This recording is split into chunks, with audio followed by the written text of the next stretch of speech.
Yeah, nigga Vic. I promise that I will never hurt you, baby.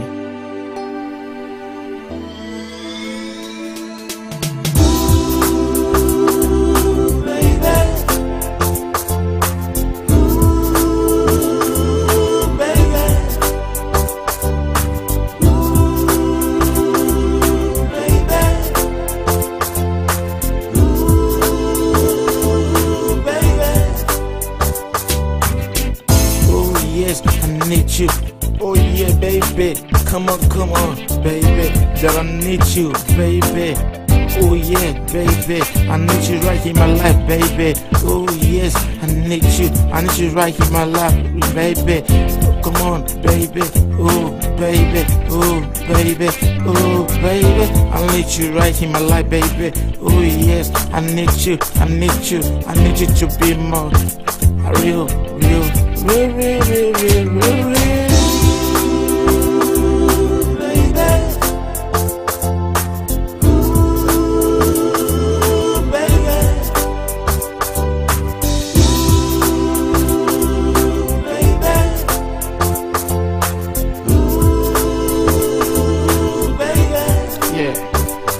Oh yeah, baby, come on, baby, that I need you, baby.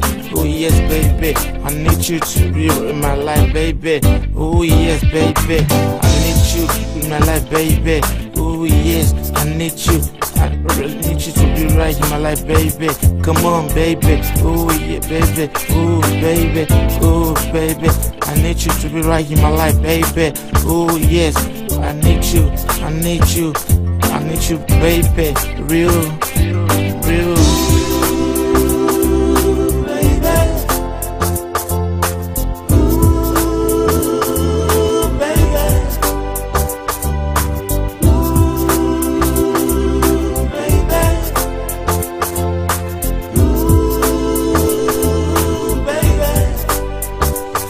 Oh yeah, baby.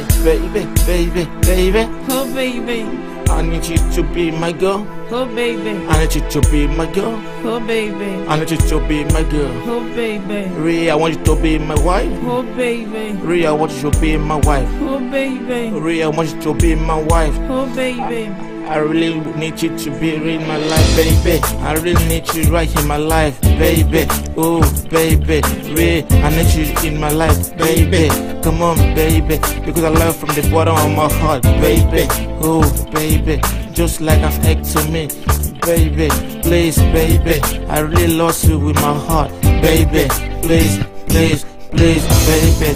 What that's I'll make this for. I'll make this vow that I'll never hurt you. That I'll never hurt you. I will never hurt you. Oh yes, oh yes, oh yes, baby. Please, baby, understand me, because I really love you in my heart. I mean what I'm saying, baby. I real baby. I say real baby. That I promise you. I'll never hurt you. I promise you. Because I really love you, baby.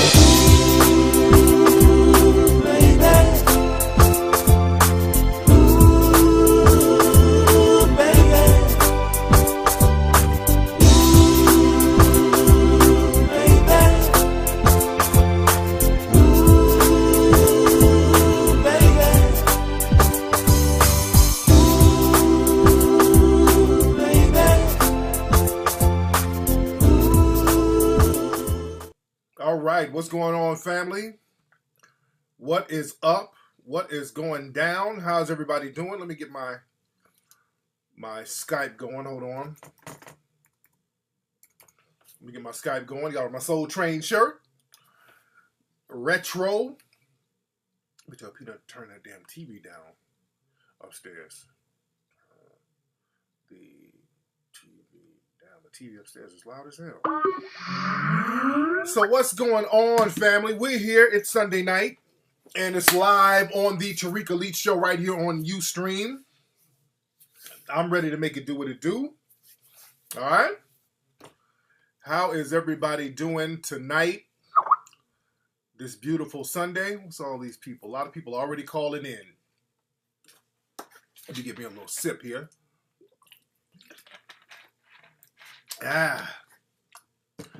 So we are in here, ladies and gentlemen, ready to chop up some good game, as we always do. As we always do right here every Sunday night. Today's show is brought to you by International Racism. That's my latest lecture. That's available right now at tariqradio.com. You can stream it, watch it instantly. My Baltimore Town Hall meeting, I'm going to put that up for download this week. I'm going to take out time and make sure that that's available this week. So you guys stay tuned for that. And let's see who we got in the room. Let me start shouting out some people in the room. Let me shout some people in the room out. Hold on one second. All right, we got Slim Jim, Baddie Sketch, Authentic, Christopher Clipper, Kevin McCoy, Calvin Jordan, Black Lion, Lunatic One, Milanon, BRNL, Unefru Raz the P, The Champ Man, Harlem Renaissance, Lauderhill All-Star, I think, Monster, Conscious Brother, Brenda, Big Biz. Too many people to name. A lot of people in there. We're almost at 1,000 people tonight. Well, I look tired. Man, I look really tired. I've been traveling. We've been traveling, filming for Hidden Colors 4. I look really tired. I'm looking at myself on the screen. I've been worn out, man, doing all this traveling. And I'm getting ready for my lecture tour this summer. We're going to add Atlanta on the list, family. So we're going to Philly. You get your tickets for Philly at tariqlive.com. That's going to be July 5th. I'm going to be doing a lecture there. We're trying to set up Atlanta for July 11th. That's a Saturday. That's going to be downtown. I give you the venue information pretty soon. Also, we're going to be in Detroit. I'm doing a lecture in Detroit July 18th. That's a Saturday. Everybody around the Michigan area, you need to come on down. You get your tickets right now at tariqlive.com, family. A lot of good information is going to be spit at the tour, man. Y'all, you don't want to miss it, especially my Atlanta folks. And we're getting a real nice sized venue in Atlanta because I got a real big audience in Atlanta. So we're going to really set it off in Atlanta. Let's see who we got on the phone. A lot of stuff we got to talk about tonight. What's up? Who's calling? Hey, what's up, Tariq? It's Jelani from Raleigh, North Carolina. What's going on, buddy? I'm good, man. What's on your mind, fam? Man, not much. Now, I'm a 21-year-old young bull from Raleigh. Really have been indulged within the game since about 8th grade. My partner of mine actually sent me The Art of Mackin' when I was in 8th grade, so I've really been following you for a long time. Yes, sir. And I just recently watched your interview from a long time ago with the light-skinned sister from L.A. You were talking about how when you moved to Los Angeles, all you had was $100 in your pocket. Yeah. And I just wanted to know what type of resources you had when you decided to go ahead and make that self-starter move. That was a real bold, and that's something I really admire. So what kind of resources did you have, and also what type of hustles did you have in place as well, brother? Well, the resources that I had, I knew how to work drum machines because I wanted to come out. I wanted to be a producer, a hip hop music producer. So that was my main resource, was knowledge of how to program drum machines. Right. And even though I had no money, I would parlay that into money because when I came out here, all I needed to do was get access to a studio that I didn't have to pay for. And then I can go find clients or whatever. And that's what I did for a minute while hustling and all that. I sold beats for a very cheap rate. And whenever I saw different new drum machines, I would learn how to work the drum machines and the samples. And I would bring all the gangsters in because back in the late 80s, early 90s, all the D-boys were trying to make mixtapes coming in from South Central. So I got hooked in with some studios in Hollywood. And I knew a lot of cats down in South Central. So I would tell them to come on up. And for a couple of $100, just shoot me a couple of, $100. I'll give you some beats. I'll get you in the studio and get you a nice little demo. And I was getting money hand over fist doing that. And that's how I kind of maintained myself, and with other things too. But that was one way. That was one resource that I had. I knew how to kind of move and shake around the studio, and that's what you have to do. You have to have some kind of skill to bring with you to utilize that as your resource, something that you can set down and start doing to make paper. So, for example, if you know how to cut hair, you go to a new city, you can always find somewhere to cut somebody's hair. You understand? If you if you're an artist, if you know how to draw, you can go somewhere and set up shop on the street and say, hey, I'm about to draw collages of people. Give me $10 to draw your picture. There's all types of hustles you can do, man. You just got to have some type of skill. Right. Cool. And also, I know you're on your Illinois coach tour right now. And brother, honestly, Raleigh really needs that ism right now. There are a lot of young cats in Raleigh. You have the HBCU, like Shaw University. Yeah. You got Greensboro, A&T right down the street in Greensboro. And this is like a really profound event for Melanoid and ebony people as a culture. So I don't know, 2015, 2016, you got to come out to Raleigh, my dude. We need you out here. Hey, man, y'all holler at me, man. Have the schools, have the promoters holler at me. I would love to come out there to Raleigh, man. Raleigh showed me love.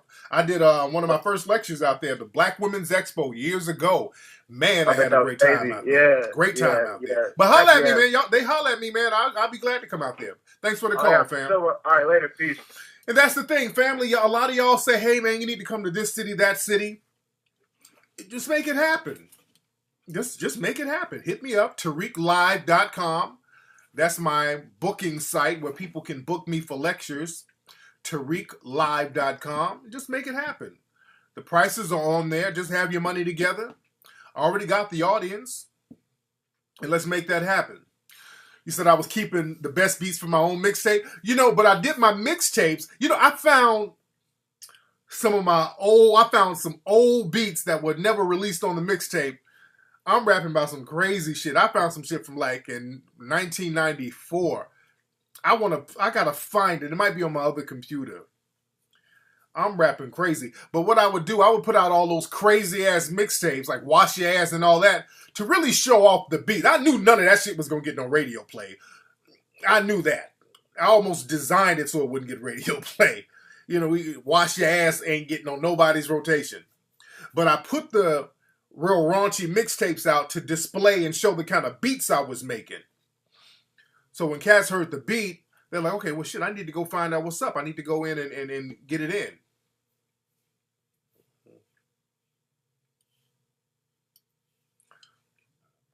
Where's the Wash Your Ass mixtape? I got a copy of it somewhere around the house. I actually got a copy of the Wash Your Ass mixtape somewhere around the house.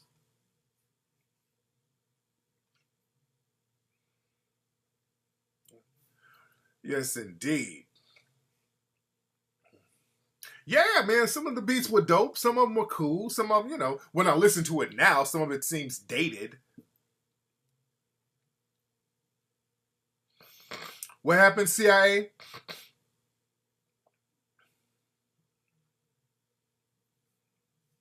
Say I made Jake Steeds be. Oh, man.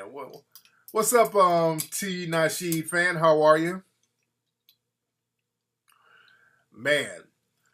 But, we got to talk about what's happening down in Waco. You guys familiar with what's happening in Waco, Texas right now? Are y'all familiar with what is happening?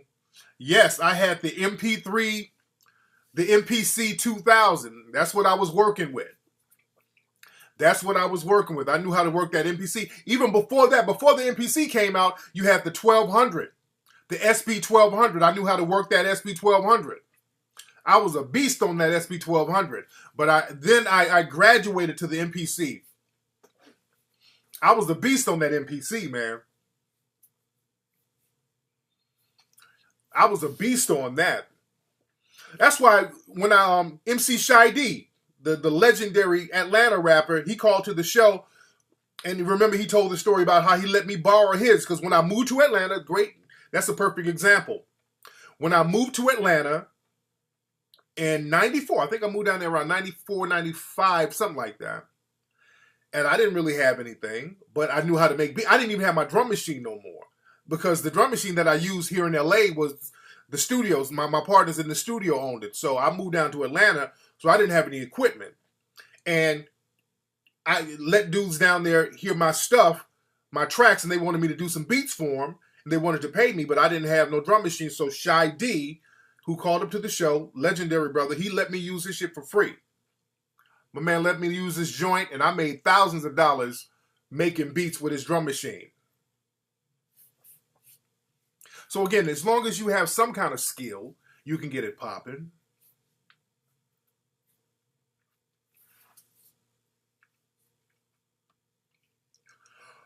Let's see who we got on the phone. But I'm going to talk about what's happening down in Waco in a minute. What's up? Who's calling? Hi, my name is Alvy Ernest. Alvy? Yeah, Alvy. Alvy. How you doing, Alvy? Blessed. Could be better, but blessed. My brother told me to give you guys a call because he might be able to help our family. What's going on with the family? Well, unfortunately, my husband was wrongfully terminated due to he was teaching at a vocational school for about a year and 3 months. He got a new coworker who happened to be a white woman who had 15 years of experience in teaching. And she kind of just worked her magic to push him out by turning the students against him and making up accusations that made him seem like he's this angry black man. But that's not the case. If anybody knows him as a person, he's an amazing person. And it's just taking a toll on the family because now we're at zero. Okay. This is why I tell people we got to start getting into a position, black people, where we're going to have to be self-sufficient. All that shit where the white folks, they done fired us, all that shit that's done. They're going to keep doing it because we got to be self-sufficient at this point. So yeah, your husband and other people in the community, and I tell black people this now, we need to start networking with each other and letting people know, hey, we're going to open up a building, and while you work the square job in the daytime or whatever, start having a little side hustle going on the weekend or after you teach your main class. So when the white supremacist starts tripping on you, you got you a goddamn safety net. I don't know why black people are dependent on these white supremacists in 2015. This is going to continue to happen. We need to have side hustles out the ass right now so we don't have that sad sob story when the white supremacists pull that rug from under us. So hit me up with an email. We'll talk more about it, okay? We'll talk more about it and we'll see what's happening. Thank you for the call. Yeah, don't hit me with the sad calls, y'all. That the white folks gonna let me. No. Let's stop that bullshit. I'm not feeling that. I ain't feeling none of that sad pole mouth shit because we need to be more self-sufficient. All that, we don't know what to do. These white supremacists out here are circling their wagons. What you think they gonna do? The slave days are over. Those good old days where Massa just said, you can be part of the family. You're not going to be equal to us, but we got a little section in the house for you, Sambo. Oh, you're going to be our good little nigga forever. Oh, we'll keep you forever. Just like in the movie The Help. Oh, we'll hire you as long as you want to work. If you stay. Those days are over. The white supremacists are circling their wagons. They are looking out for each other. They're throwing black folks under the bus like it's nothing. We need to be networking with each other to find clients, to find people who want to get a group economic game going so we can stop sitting up here whining about white folks and the white supremacists firing us and all that shit. That's going to happen, and there's nobody to run to. No other people to say, hey, look what they're doing, because all the white supremacists are in on it. It's hustle time, family. That's why we see a high influx of cooning and buck dancing and bedwenching. People are bedwenching and cooning like it's going out of style right now, and those days are over. That's why so many YouTube coons. The YouTube cooning is at an all-time high. And also, they're doing that for money too. They figure if I get those YouTube hits from the white supremacists, I can parlay that into money.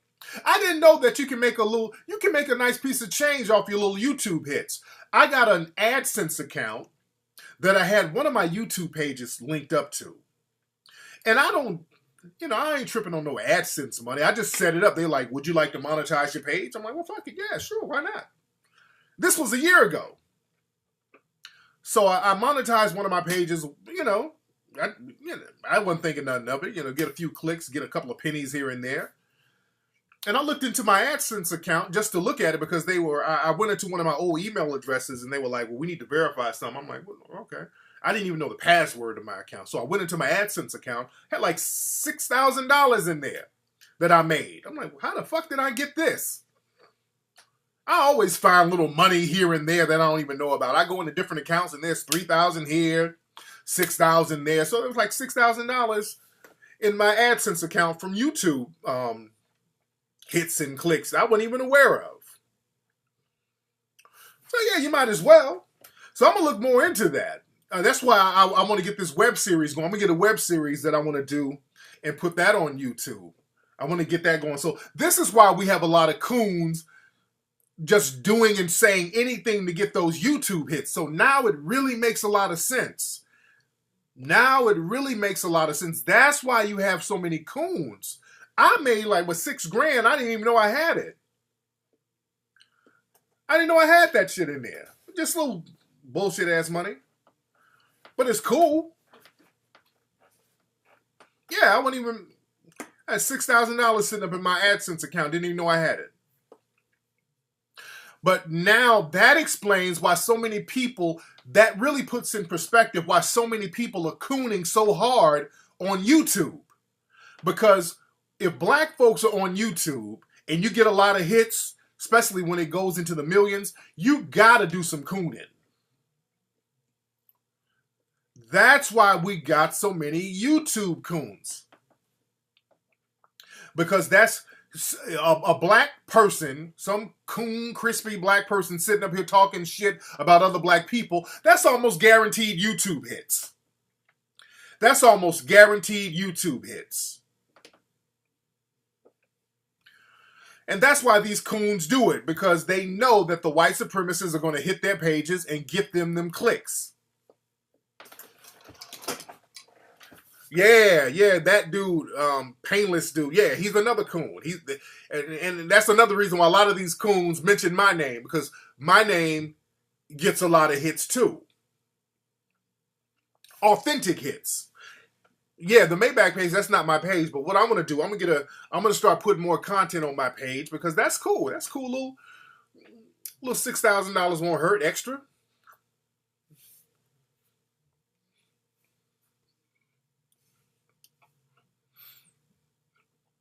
Let's see who's on the phone.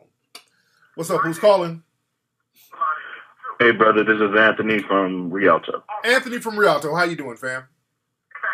Hey, I'm doing real good, brother. I was watching a quick show on the morning show. I think it was The Breakfast Club, and it had Damon Dash on there. Yeah, I was wondering if you saw it. I saw that. I did see it.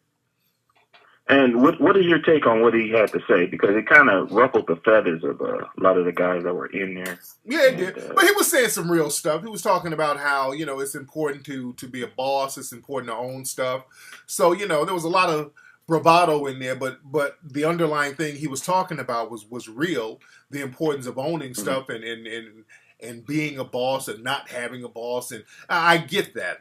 So basically he was talking in his own words about group economics and being self-sufficient, which is, anybody talking that, I can rock with that because it's true. So I feel him on that sense. So why do you think so many of them had such an adverse reaction to what he had to say? That's the way he was doing it. And I remember Boyce Watkins coming in and trying to defend him. Yeah. And I was with Boyce Watkins a few days ago in Chicago, by the way. I think a lot of them got offended just by the tone he had. It was almost a very antagonistic tone, and he was, he was doing the whole Dame Dash thing. He was calling them chatty patties, and it was over the top, but he kind of ruffled them the wrong way because the tone was a little antagonistic, but it made for good radio too. Dame Dash is a showman. He's like P.T. Barnum. Yes, sir. So he's a showman. He knows how to get it cracking, and it was good for them because the ratings was high. So it was good entertainment. You dig?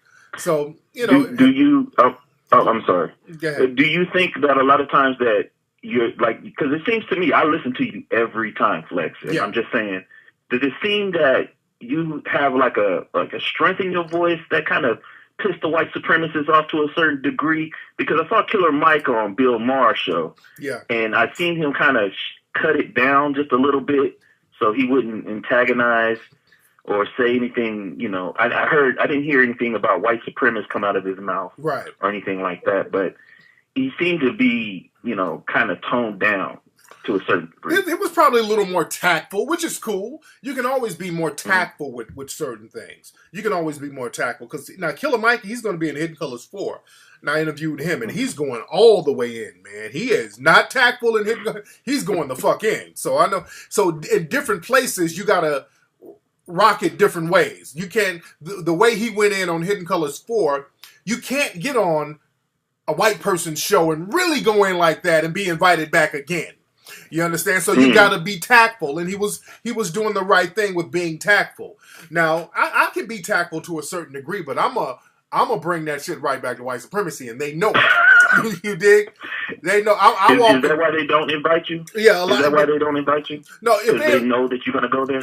Over here in the States, if they invite me, they want me to talk about something else. They don't let me talk about race on television too much out here. Now overseas, in the international press, they let me talk about it. I talk about it for hours at a time, international press.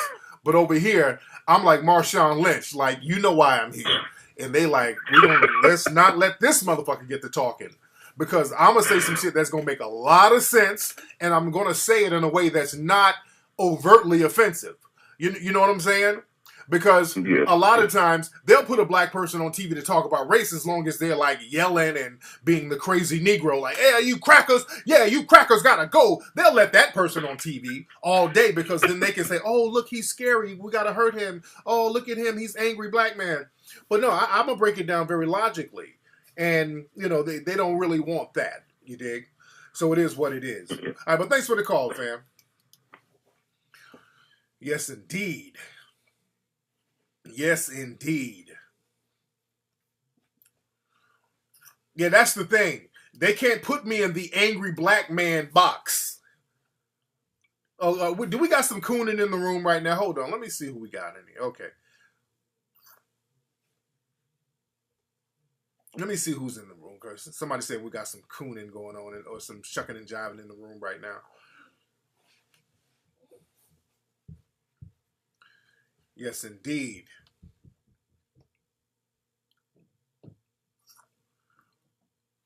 You got banned last week for saying we should call ourselves black. I don't remember banning you. Not for that. You probably did something else. Yeah, Mark Lamont Hill is pretty good. I like Mark Lamont Hill. Say go hard is trolling. Okay. Probably white supremacists. We got a lot of white supremacists in here.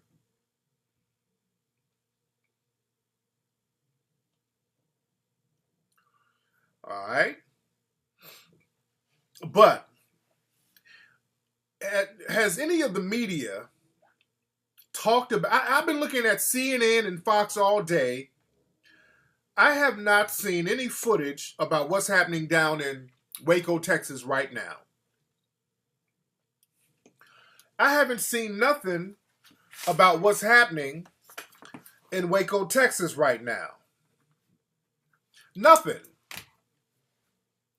Now, for those who don't know, right now in Waco, Texas, there were two biker gangs who got into a shootout at a restaurant out there in Waco, Texas. I think 9 people got killed, about 18 people got shot. And I think these people were shooting it out with the police too, and they were threatening the police. More of the gang members, these are biker gangs, they were coming to reinforce the other biker gang members against the police out there. This is happening right now. They say they got the situation contained, but it's all over social media. But I have not seen one peep about this shit on television. If it was, I missed it. They have not shown it on television. I haven't seen it if they're shown. Now, on local television, they might have shown it. I've seen some stuff where they were live streaming locally. But where's CNN and Fox with the round-the-clock coverage, the live coverage? These are gang members, biker gangs, who shot at police, shot at each other, and killed people. A lot of y'all don't even know this is happening right now. This is happening right now, and there's a media blackout right now. Right now, this is happening down in Texas, in Waco, Texas. You turn on CNN now, they got Anthony Bourdain, the food show.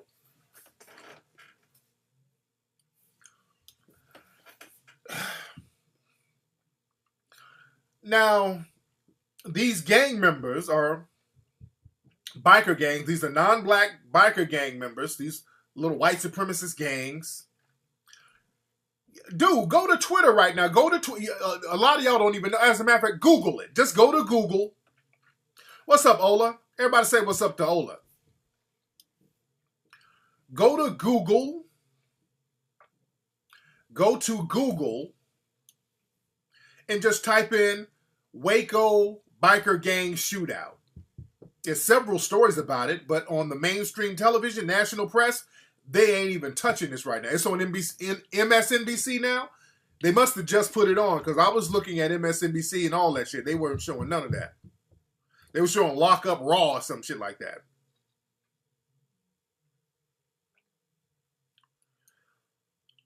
But these are gangs,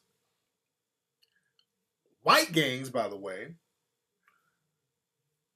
down in Texas that have shot and killed each other. News out of Waco, Texas, where there has been a shooting, we're told, between biker gangs. There are at least 9 people reported dead. Joining me on the phone, Grant Herms. He's an affiliate reporter with KXXV in Waco. Grant, what happened? Well, Bobby, this all started around 12:15 this afternoon. Police were telling us they were monitoring the situation here at the Twin Peaks restaurant, and then they heard that there was a fight over... Can y'all hear this pretty good, by the way? Over a parking space is what it started as. That escalated to guns. After a knife and chains were also brought out. They had guns, knives, and chains. They recovered like 100 guns at this spot. This is happening today right now. They recovered 100 guns. I just talked with a few witnesses a little while ago who said that they crawled into a freezer in the back of the restaurant with some other employees and the management there. They locked themselves in as they heard a terrified, obviously, gunshots were going off. They were then brought outside under police custody. And I think some of the bodies are still out there right now. They had because earlier I saw some images, because I've been following all the stuff on Twitter. They got dead bodies out there right now still. Yeah, after things had quieted down till they could get them out. And you had said that police had been keeping an eye on these groups ahead of this incident? Yeah, that's right. We were told today that both local and state police have been keeping an eye on these 2 or 3 gangs. At least that's what they're telling us.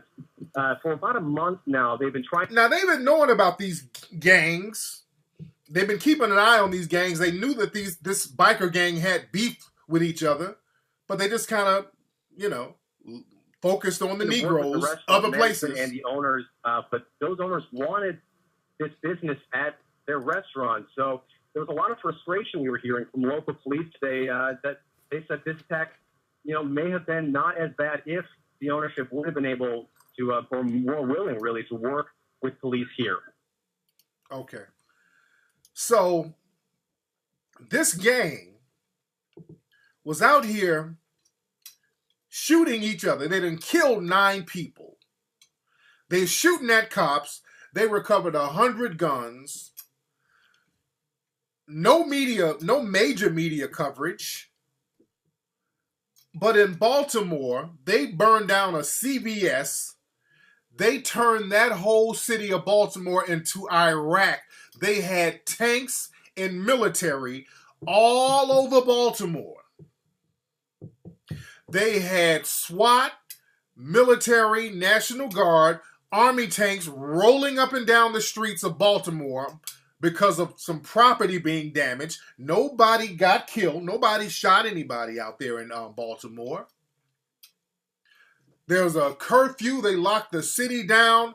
They treated that city like Iraq. And this shit out here in Waco, they're acting like it's some shit from the Andy Griffith Show. They're treating it like Mayberry. With Baltimore, they blame every black person and their mama because of Baltimore. They blame all black single mothers. They blame all black absentee fathers. They blame black teachers. They blame black preachers. They blame Sharpton. They blame rap. They blamed everybody. They were putting out stories about the black gorilla family. They were going to get together and kill the cops. You notice they haven't named the 2 gangs or 3 gangs out there in Waco. They have not once named any of the gangs out there. All we heard in Baltimore was Black Gorilla Family, the Crips and the Bloods. The Black Gorilla Family's gonna get you.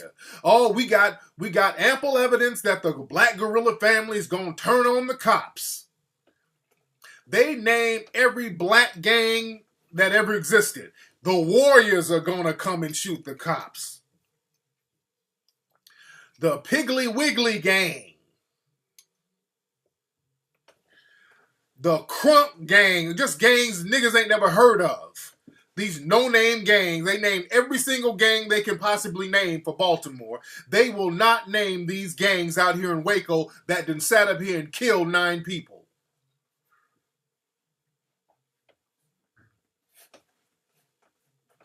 You dig?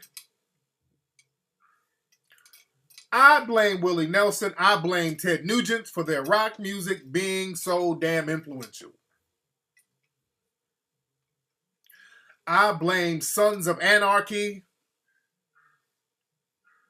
I blame all of them. Let's see who's on the phone. What's up? Who's calling? Hello? Oh, hi, Tariq. It's Mayette from New York City. Hey, Mayette. How are you, love? I'm good. How are you? I'm good. Mayette, are you the one with the African boyfriend? A husband? A husband, yes. Yes. Okay. It's me again. Okay. So what's going on? What's going on with your husband? Okay. Do I sound clear? You sound crystal clear, dear. Yes, you do. Excellent. Okay. No, I was calling in because I wanted to know your opinion on the petition that's going around with replacing Andrew Jackson's face on a $20 bill. That's been, I know it was old news, it happened last week. Right. I tried to call, and I just wanted to know what your opinions on it, because I personally feel like it's I feel like it's disrespectful, and I feel like they're trying to be funny, because it's like they're trying to make it seem like, because they said she's at the head of the poll, like. Go ahead, sweetie. I can't hear you, sweetie. Sir. Well, I'm sorry. They're asking, how about now? I can hear you now. Go ahead. Okay, they're acting like they would really consider putting a black woman on, a $20 bill or any dollar bill, which we know that's not going to happen. But my thing is, why would they even play like that when they haven't even, given out people reparations that they would even consider, or they consider like they were going to do, like put Harriet Tubman on a $20 bill? Well, I just think that I don't know. I just feel like it's disrespectful, and it's kind of just ridiculous. I think they might do it now. They might put her face on a $20 bill. You think so? They might put Harriet Tubman. I believe all day that they might definitely do that. They have no problems giving props to a black person who's a slave or who used to be a slave, because that's not going to harm the structure of white supremacy. That reinforces it. I think they might just do that. And also, But isn't that disrespectful, though? That's like disrespectful. Disrespectful how? What do you mean by disrespectful? Because, okay, if you would, first they say, forget about slavery, let's not talk about it, it was a thing of the past, but then they are trying to, still make money off of it and still represent like one of our slaves. Like, you haven't even given just our people reparations, but yet you're going to put her on a $20 bill. I think that's just, I don't know. That just seems really that's in the back of the line of a whole list of other disrespectful stuff. If you want to go there, oh, I mean, of course, absolutely. That's that you got to put that in the filing cabinet of disrespect. And we want to go there, sweetie. Some of the slave-owning corporations are still in existence, like a lot of the banks that used to insure slave labor. They're still in existence. I mean, so we want to go there, you dig? But symbolically, I think that will pacify a lot of black folks by having her on the. I've been debating with them, so yeah, a lot of people are pacifying. So like, oh, this is great. This is going. This is like feels like it's progress, but I just don't agree with that. I don't think it's not progress. No, it's not progress. It's not progress at all. But I think they might do it. I don't really feel a way one way or another. My thing is, if they wanted to put a black person on money, especially on a dollar, on any kind of currency, the black woman, especially if they wanted to use a black woman, because that's really less threatening for them to use a black woman. I would suggest that they use Ida B. Wells. That's the kind of person that you put on the money. Ida B. Wells was a rider. Ida B. Wells, she went at white supremacy's neck. That sister was not a joke, and they don't really talk about Ida B. Wells that much, but Ida B. Wells is one of my idols, and that would be the perfect candidate to put that sister on money, because she was not a joke. She stood up to the white supremacists. A lot of people try to claim her like a lot of the feminists, but she wasn't down with those feminists like people think she was. She challenged a lot of the white supremacy that came from the feminists. So that Ida B. Wells is one of my heroes. So that's the kind of person that I would suggest to be on the currency. Now, speaking of money, what's going on with your money and your dude, your husband? Have you talked to your husband? I swear to you, you have me cracking up. Like, I listened to it, and I can understand why you came to that judgment, so I'm not offended at all. But, I mean, things are still the same. He's just covering, the basic bills. So, he says by the end of the year, things will get a lot better. And, where is he now? Where is he now? Right now, he's in Senegal. He's still in Senegal. Yeah, he's coming back on Friday. He's coming back on Friday. Okay. Yeah, he'll be here Friday, yeah. Okay. Your dude is not at Senegal. I got footage of your dude. This is your dude. This is your dude. This is your dude right here. Hold on. Yeah, you boy Banks, and this track is dedicated to all the ladies out there who like to go to the movies. Especially you, girl. Let me take you to the movie, shorty. I'm sure later on you will be my baby. Let's sit down and just be by my side. I got the popcorn, I know what as you like. Let me take you to the movie, shorty. I'm sure later on you will be my baby. Let's sit down and just be by my side. That dude, her dude is at the movies with another chick. Your dude is at the movies in Senegal with another lady flossing with the jewelry that you bought him. That's what he's doing with the rent money. He's over there in Senegal tricking that rent money off at the movies. Oh, man. Oh, God. But yeah, that's what I would put Ida B. Wells on the currency, man. Ida B. Wells is my idol. I love that sister. And I would put her on the currency. I would put that sister on the currency. What's up? Who's calling? Yo, peace, King. Flex was good, bro. I'm good, man. Who is this? It's DJ Full Moon in Mobile, Alabama, bro. DJ Full Moon in Mobile. What's going on, fam? Good. It's about that time we're going to have to get going. See about getting you down June 10th, bro. We do the June 10th down every year. Yeah. When do y'all do that? What's the date? When do y'all do that? Usually be around June 19th. Okay. Usually a week. But I've been trying to call you. I don't know if you're familiar. I know he was pretty big in Birmingham. Yeah. But the last Mr. Big passed this month. Who? The last Mr. Big had some trial time. I'm not familiar who that is. Oh yeah, he was Alabama. He was real big, but if you can I get your email or can you post it up in the room? Yeah, I'll do that. Well, I'll give it to you now, man. It's info@TariqElite.com. That's my email. And holla at me, man. Y'all want me to come down, man? Go to TariqLive.com to check out my lecture rates and all the requirements. That's TariqLive.com and just make it happen, man. Let's y'all use some of that strip club money so we can get it popping. Okay, well, okay. But thanks for the call, right, man. bro. Okay, well, hold on. There's somebody named Lucas. Wait a minute.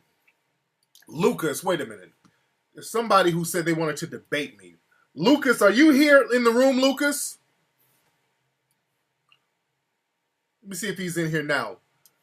Okay, hold on one second. Somebody, hold on. Call now. Somebody named Lucas is a person who I suspect might be a white supremacist. He emailed me, said he wanted to debate me. So let me see. Lucas, are you in the room? The guy who wanted to debate me?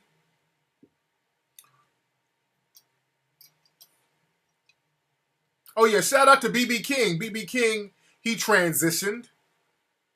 Our brother BB King transitioned. So, Lucas, are you in here, Lucas? Lucas, where you at? Let yourself be known.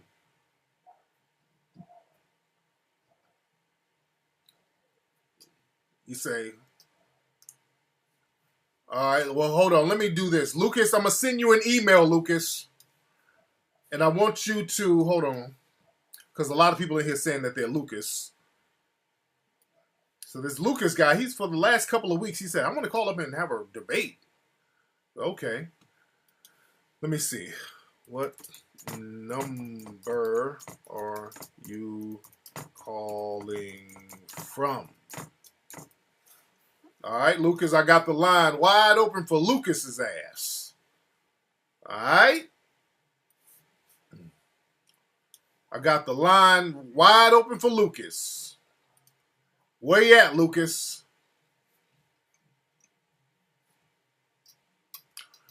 I'm waiting on you, Lucas. So you can't say I didn't clear the line, because every week he said, hey, man, I wanted to call and the line was tied up. So don't nobody call right now except Lucas. I'm waiting on Lucas to call up. Don't nobody call but Lucas. All right, y'all wait. We want Lucas to call up. Everybody chill out for a few minutes. Oh, let's see if Lucas calls up. Hold on one second. Let me see if this is Lucas. Hello? Yeah, this is Lucas King. This Lucas? This is Lucas. There you go. So you finally got through, Lucas. Yes, I'm excited. I'm so excited. Thank you for taking my call. Is this Tariq? Yes, it's Tariq. Yes, it is. Oh, wow. What a blessing. Thank you for taking my call. I appreciate it. Yes, so you've been saying for the last few weeks you wanted to debate me about something. Now, what is it exactly? Because your emails are kind of incoherent. Now, what is it that you wanted to debate me about? What did you disagree with? What exactly is it? Well, first of all, again, all the props in the world. I've been a fan since 2004. But having said that, we actually kind of our tastes have started evolving around the same time. That's when I started getting into politics, and so did you. Right. And at least from what I saw. But anyways, my point is that I have a problem. I really am interested in black issues and bringing black people up and making them more prosperous and having a more equal life in America. And I follow a lot of different viewpoints. And one thing that kind of frustrates me about what Tommy Sotomayor, I don't like saying it, but he called it pro-black. This is one example. And but that just sounds weird, because why wouldn't you be pro-black? But anyway. Right. And I'll get on that in a minute, because the fact that you would even reference him, that says a lot about you. To even reference that dude, to even reference him in any serious discourse, that really says a lot about what you think about black people. No. The reason I say that is because I was trying to find a word, because before I used to say black nationalist, but if you say white nationalist, that assumes racism. So I didn't want to say black nationalist. But let's back up a minute. But why? Mm-hmm. I'm trying to understand why you would even entertain somebody like Crispy in a serious discourse. I'm trying to really understand that, knowing that the person's ideology is extremely anti-black and just not serious, and the fact that you would even look and listen to him and in any serious manner, that right there speaks volumes about your real ideology. Because any white person, low-key white supremacists will hide behind black people regurgitating their white supremacist views. So that right there let me know everything I needed to know about you right there. But go ahead.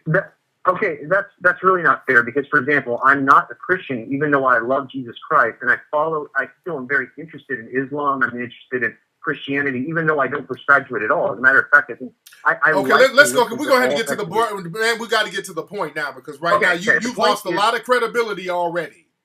So now you got to really get to the point now because now it sounds like the fact that you mentioned somebody who's a complete non-factor sounds like you're trolling at this point. So now I really want you to get. Now you really got to get to the point, Lucas. Now what's your point? Okay. My issue is the notion in what I consider a faith. I'm not going to debate on what I think is right.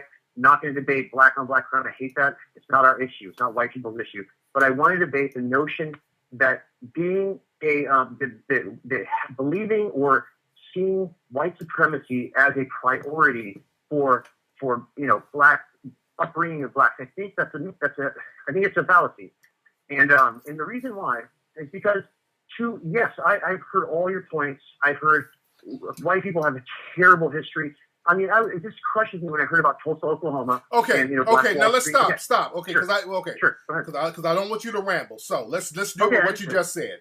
So you say that black people should not. You don't think that black people should focus on white supremacy that much, or that believing in it, in its prioritizing it is necessary to be considered a strong black leader. And I got that from the Jesse Lee Peterson interview that you had. Because you were so frustrated at that one point. And that's also the problem I have with Dr. Umar Johnson as well. It's because I love everything he says. Okay, but let's stay focused. Okay, I don't want you to get all over the place. Let's bring it back. Let's just deal with what you're talking about. So your argument is basically black people should not really prioritize focusing on white supremacy. Is that a fair assessment of what you're trying to say? Fair enough. I'll say fair enough. Okay. I mean, is it yes or no, really, to be honest? I just want to know what your argument is. Yes. Believing in white supremacy. Because that's the thing you got to see. Because right now you're acting kind of like a suspected white supremacist, where you're dancing around and you're kind of low key, soft shoe saying certain things, but then you're changing it up. Where do you stand? Stand by what you believe. Do you think that black people should focus on white supremacy as their main problem? That's a yes or no situation. Okay. No. Okay. No, and I'll tell you why. Now. Okay. Tell me why. Okay, the reason why is because everything that you've talked about it is very true, except for when you go past the 70s, and also it's important because the way it's tainted is as if white supremacy is somehow unique or somehow it's somehow what's the word I'm looking for? It's somehow. Okay, if you look at the history of 20,000 years of human civilization... Okay, no. Let's bring it back because you're about to go on a rant. Let's bring it back. I got to bring you back. All right, so basically you're saying that we should not prioritize white supremacy because that's not the main issue that black people have. So if white supremacy, sir, is not the main issue that black people have, in your opinion... What is the main issue that black people have that causes so much confusion, dysfunction, and degradation in the black community? Okay, you actually characterized my point the best there, the first part, we're going to dangerous waters here because I'm not arrogant enough to tell you what is going to bring black people up. No. Whoa! I didn't ask that. I did not ask that. I asked you, what did you think the problem was? If it's not white supremacy, what's the problem now? Was or is? I'm talking about is. I'm talking about when I say I'm talking about present. It was. I mean, there's like in the black community right now, today, 2015. Black people are getting slaughtered legally by police officers. Black people are being funneled into the prison system. Black people are being disenfranchised out of the workplace. Black people are being gentrified out of their homes and their neighborhoods. So there is an issue and a problem going on with people who are classified as black. And if white supremacy is not the culprit, what is the root of that problem? I actually remembered a few that I was going point by point I agreed with. Okay, the prison system, 100% correct. And I'm a staunch libertarian, and I absolutely think the prison industrial complex is disgusting. That is the biggest crime, and I would say almost exclusively the biggest crime against black people today. And right now, it is a drug war, and it's disgusting. And that is the one point that I'll absolutely concede. The other thing, gentrification, you can say, okay, Hispanics do it, Indians do it, Koreans have done it. I mean, it's not exclusively white. How do I put it? So for example, we get blamed a lot, and say we, because again, I was just born with skin color. Now, let me stop you right there. Let me stop you right there, because if Koreans do it, they're allowed to do it by the white supremacists. If the Hispanics do it, they're allowed to do it by the white supremacists. Hispanics don't come over here without the permission of the white supremacists. Asians did not come over here without the permission of the white supremacists. Let's just be very clear.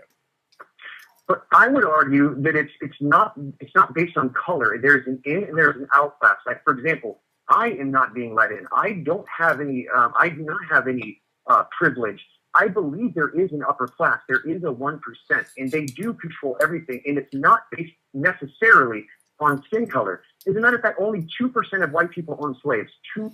That's about the percent that bankrupted this country. In the crash during the wall. 2% of this country is what controls and destroys everything in this country. But I don't think let's back it up. Let's back it up with that. Only 2% of people own slavery, but own slaves. Since we're dipping back into slavery as if that was the only form of white supremacy, that was the first stage of white supremacy. Also, during slavery, 100% of white populations, they benefited from the slave trade because the railroad system was built off the money of slavery. The stock market was built from the money of slavery. The banking system, as we know it today here in America, was built off the back of slavery. The whole shipping industry, the insurance industry was built off the backs of slavery. So everything branched off the backs of people being enslaved, that free African labor. Everybody benefited from it. Please stop that. Only 2% benefited from it, brother. There was a reason why they said cotton was king. Cotton was king. Cotton was the thing. Cotton was gold. Sugar and tobacco that black people were forced to pick with free labor, that was the currency of the day, and everybody who was classified as white benefited from that. And not only that, we built the labor, we built the wealth of the country that allowed white immigrants to come over from Europe to enjoy the fruits of that labor. So please, let's stop with the only 2% of whites and all of us, we were just innocent. We just came on a boat and didn't know what we were. Stop that, all right? No. That's fair enough. But you're kind of missing my point. My point was that yes, you were absolutely right. I will not argue with anything you said. But my point was, I'm debating the intention, this ingrained thing in white people that were somehow, especially racist. As a matter of fact, whites didn't like it because, again, only 2% owned it. We also had to pay taxes on it to collect the slaves who ran away. The poor white people had to catch them, and it was forced by the government. So we resented it, just like we resent the Wall Street bankers right now. They didn't resent no damn. They wanted slavery to be maintained. They want the majority of the white population did not want slavery to be over. They were perfectly fine with black people being enslaved because when slavery was over, they reinstituted slavery with the damn black codes and the sharecropping. What you talking about, dude? They reintroduced slavery. That was another form of slavery. I've never heard that first part. Look up sharecropping, sir. Look up the black code, sir. Look up sharecropping in the black code. Look up sharecropping in the black code, sir. Yeah, I apologize. I didn't know that. I thought I was 100% prepared, but that part Stop getting your talking points from Stormfront, places like that. That's your problem. You're getting talking points from places like Stormfront and all these white supremacist websites. Now you're being, but that's not fair. That's what it sounds like. When people start talking about, well, only 2% of whites own slaves, those are white supremacist talking points, and they sound good when they're unchecked. I can knock these shits out. I'm not trying to embarrass you, brother, but you're lightweight with the stuff that you're bringing to the table, man. It's like I'm debating somebody who got their white supremacist starter pack. Come on, man, give me something. Okay. Go ahead. All right. Okay, that's not very fair because that wasn't even my point. My point, I was going to give tons of little factoids to show you that, as a matter of fact, okay, in China, in every country but the West, Western Europe, not Eastern Europe, Western Europe and America, is the only place where we have the type of political correctness that we have. White people that I've met have extreme guilt in most of the time. So if we, for example, okay, in China, in Japan, for example, their biggest minorities tend to be Filipinos and Russians. And every time a Filipino creates a crime, they put on front page news. Filipinos are causing crime in our neighborhoods. So they police their own. My point is not to say. My point is that Western people or Western white people are. We follow ourselves. I mean, say for example, the guy that you do what? Wait! You lost me. You're losing me. Now, Western white people do what? Now they do what? Okay, my whole point of my argument is to prove that white people are not inherently racist. We really are not. I mean, at least I can speak for myself, but there's also evidence to support that. I never said that. I never said that. You never heard me ever say that. Okay, so then what? Okay, can you define to me what is white supremacy and where does it come from? Okay, explain that to me, please. You have white people and you have white supremacists. All white people are not white supremacists. I know that. That's why I always specify white supremacists. I don't say, well, the white people are doing this. I never say that. If you look at my work, I don't say, well, white people are fucked up. No. I never say that. I always specify white supremacists. We have a system of white supremacy, and it's run by white supremacists who all work in conjunction with each other. And you do have a lot of white people who are not racist. They're white people who try to fight systematic racism, and they try to do what they can do. Unfortunately, the white supremacists are more powerful than the good white people who are not white supremacists, unfortunately, because the system of white supremacy still exists. Okay, all right, well... That makes sense? All right, well then... No, and now okay, we're on the same page almost. Now I feel bad for even making such a big deal about this, because we're reading, especially with Dr. Umar Johnson, it made it seem like to me that Dr. Umar Johnson kind of made it seem like that white people are inherently just more vicious than other races, and that it's some type of conspiracy, and it's pretty much most of them, and even the ones that try to help, which I agree. I believe white liberals tend to be soft racists because they infantile black people. But anyways, and then I heard a lot. So I guess there was a big confusion because that was my argument. My argument was that white people are not inherently more racist than any other group of people. Where there's not something like even. But the thing is, there's a lot of people out here who are white supremacists, and just because a person is not a white extremist don't mean that they're white supremacists. See, that's the problem. We don't know who the white supremacists are. And the white supremacists can be your grandma, nice, sweet old lady who bakes cookies and Rice Krispie treats every day. But when she goes to be a juror on a courtroom case, she sees a black person, she's bringing her white supremacist views there, sends that person to jail. Could be the sweetest person that you want to meet, but she has these views about black folks. Or these are the kind of people, your great-granddad might be the nicest guy, sweetest guy in the world, but a black person moved next door, they call the cops on them. So white supremacists come in different forms. They're not always extreme. See, y'all think that the white supremacist is somebody who acts extreme. A white supremacist, according to our brother Neely Fuller, anybody who acts, or carries themselves in a way that subjugates black people or put black people in an inferior position. So if you think, speak, or act in a way that black people are inferior to you, well, you're a white supremacist. Like, just because you're nice, like Paula Deen, she's a nice, good old gal, but she's a white supremacist. You understand? Yeah. Also, a white supremacist, also, if you see somebody being disenfranchised who's black and you don't do anything about it, you're a white supremacist too. Agreed. Absolutely. Okay, can I ask you one, since, I mean, it seems like I agree with you a lot more than I thought I did. Can I ask you one controversial question? Go ahead. Go ahead. I don't see you bring up, and again, in the media, that's taboo. And at least I hope you get at least just a general belief that I have at least a decent character. Anyways, or that I'm well-meaning, excuse me. Okay, so what about, because I never hear it being addressed. If you look at, I'm not going to discuss black on black crime. What does it have to do with me? It's not fair, like that, to talk about that. That's bullshit that they use on the media. But anyways, I was wondering black on white crime, because if you look at the stats, it is a lot higher than the other way around. And I wanted to get your opinion just on that. And again, I don't have any agenda, but I've always wondered what people's opinions on black on white crime. Black on white crime is not higher. That's not true. It is not. No, is that true? I didn't. You know why? You know why it's not higher? Because how did I read that? Because when white people commit the same thing to black people, they don't get charged with crimes. White people commit crimes on black people all the time, and they do not get charged. You don't believe me? Look at George Zimmerman. Look at George. Have you heard of George Zimmerman? Of course, yeah. Latino white. Have you heard of Darren? Have you heard of Darren Wilson? Of course, absolutely. Have you heard of Daniel Pantaleo? That one I've not heard of. He's the guy who killed Eric Garner on tape. Okay, yes. Okay, you see where I'm going with this? You see where I'm going? You see where I'm going? So black people are killed, murdered by suspected white supremacists, and the white supremacists don't get charged, they don't go to jail.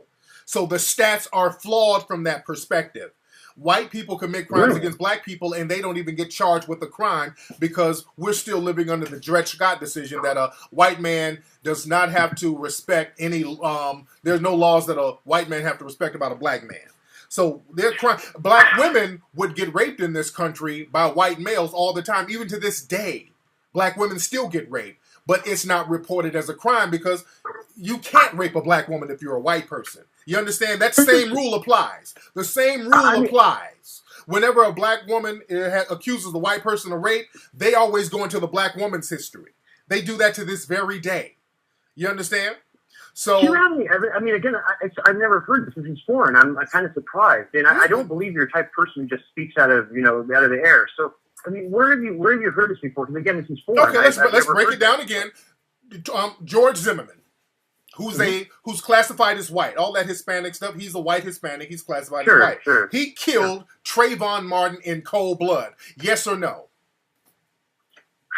Darren Wilson and Trayvon, the only man. If you don't answer that question, I'm talking about George Zimmerman. Did George Zimmerman kill Trayvon Martin in cold blood? I don't know, because if I had a okay, let's use common sense. Okay, let's use common sense. George Zimmerman, a few days ago, got into another altercation where he was waving a gun at somebody. This dude has gotten into 5 altercations ever since he killed Trayvon Martin, about a bunch of violent altercations, and he gets slaps on the wrist. So he has a violent streak. This man constantly gets into violent situations with people that he's provoking. True or not true? Okay, given that fact, yes. Actually, that because of those recent cases, that this guy with a history of violence. You think that when he encountered Trayvon Martin, that this person who we now know has a history and a mindset of violence, you think that it was just a coincidence that he ran into Trayvon Martin and killed him. That's just a coincidence, and Trayvon Martin, some innocent kid walking home, was somehow in the wrong. You're a respectable person. I'll take your word for that. And yes, given that fact, you're absolutely right. That brings a whole lot of light into that incident. Okay. Darren Wilson, though, that one I have a lot of issues with, but everything since Darren Wilson... Okay, so let's go into Darren Wilson. So do you think that Darren Wilson got beat up within inches of his life to he had to shoot Mike Brown 8 times? That is the only one I think we're going to have a disagreement. From what I've read, everything past that, you're right, those were murder. All the incidents since that, it's an open and shut question, brother. Do you think that Darren Wilson was beaten in his face, like he said he was, to the point where he almost died, where he had to shoot Mike Brown 8 times with his hands up? Okay, you say hands up, though, because the evidence says that's you had all types of people, witnesses, who said his hands were up. None of the witnesses knew each other. As well, there were some black witnesses that said that wasn't true. No, all of those people said his hands were up. The only people who said his hands weren't up, with some cockamamie story, who said they saw it, was a white supremacist juror on the grand jury who was discredited later on. That's the only person who said that his hands wasn't up and he ran towards Darren Wilson. One person said that it was a white supremacist who was discredited because they saw her Facebook page had a bunch of white supremacist rhetoric. Okay, because I respect you, I'll take your word for that, and I'll assume that you're getting. If that's true, then okay. Again, I'm wrong because that's not what I've read. I mean, I read totally different. I know you did. The Fox News. You listen to Fox News. The white supremacist press. They said a lot of things, but I really looked into the case. I understand, but I just kind of deal with facts all over. You dig?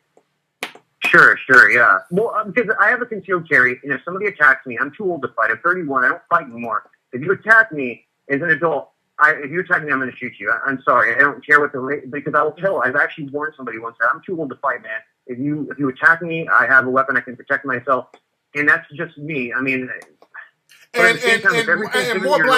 more black people should think the same way when we're being attacked by white supremacists. Correct? Absolutely. I agree with you. Now we're on the same page right there. There you go. Cool. Yeah, absolutely. I think black people should have concealed carry permits. I think that all non-criminal men should be able to protect them. The police aren't going to protect them. They're there to serve the government and to enforce laws. They're not to protect and serve. There you go.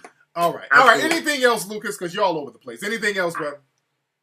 No, I'm actually kind of happy now. Like, okay, there's a misunderstanding, and actually, I don't think we disagree very much. So I appreciate you taking your time to talk to me. Thank you. All right, now, are you going to go out there and fight white supremacy, Lucas? Because if you absolutely, I fight for what's right. Bottom line, that's what makes life worth meaningful.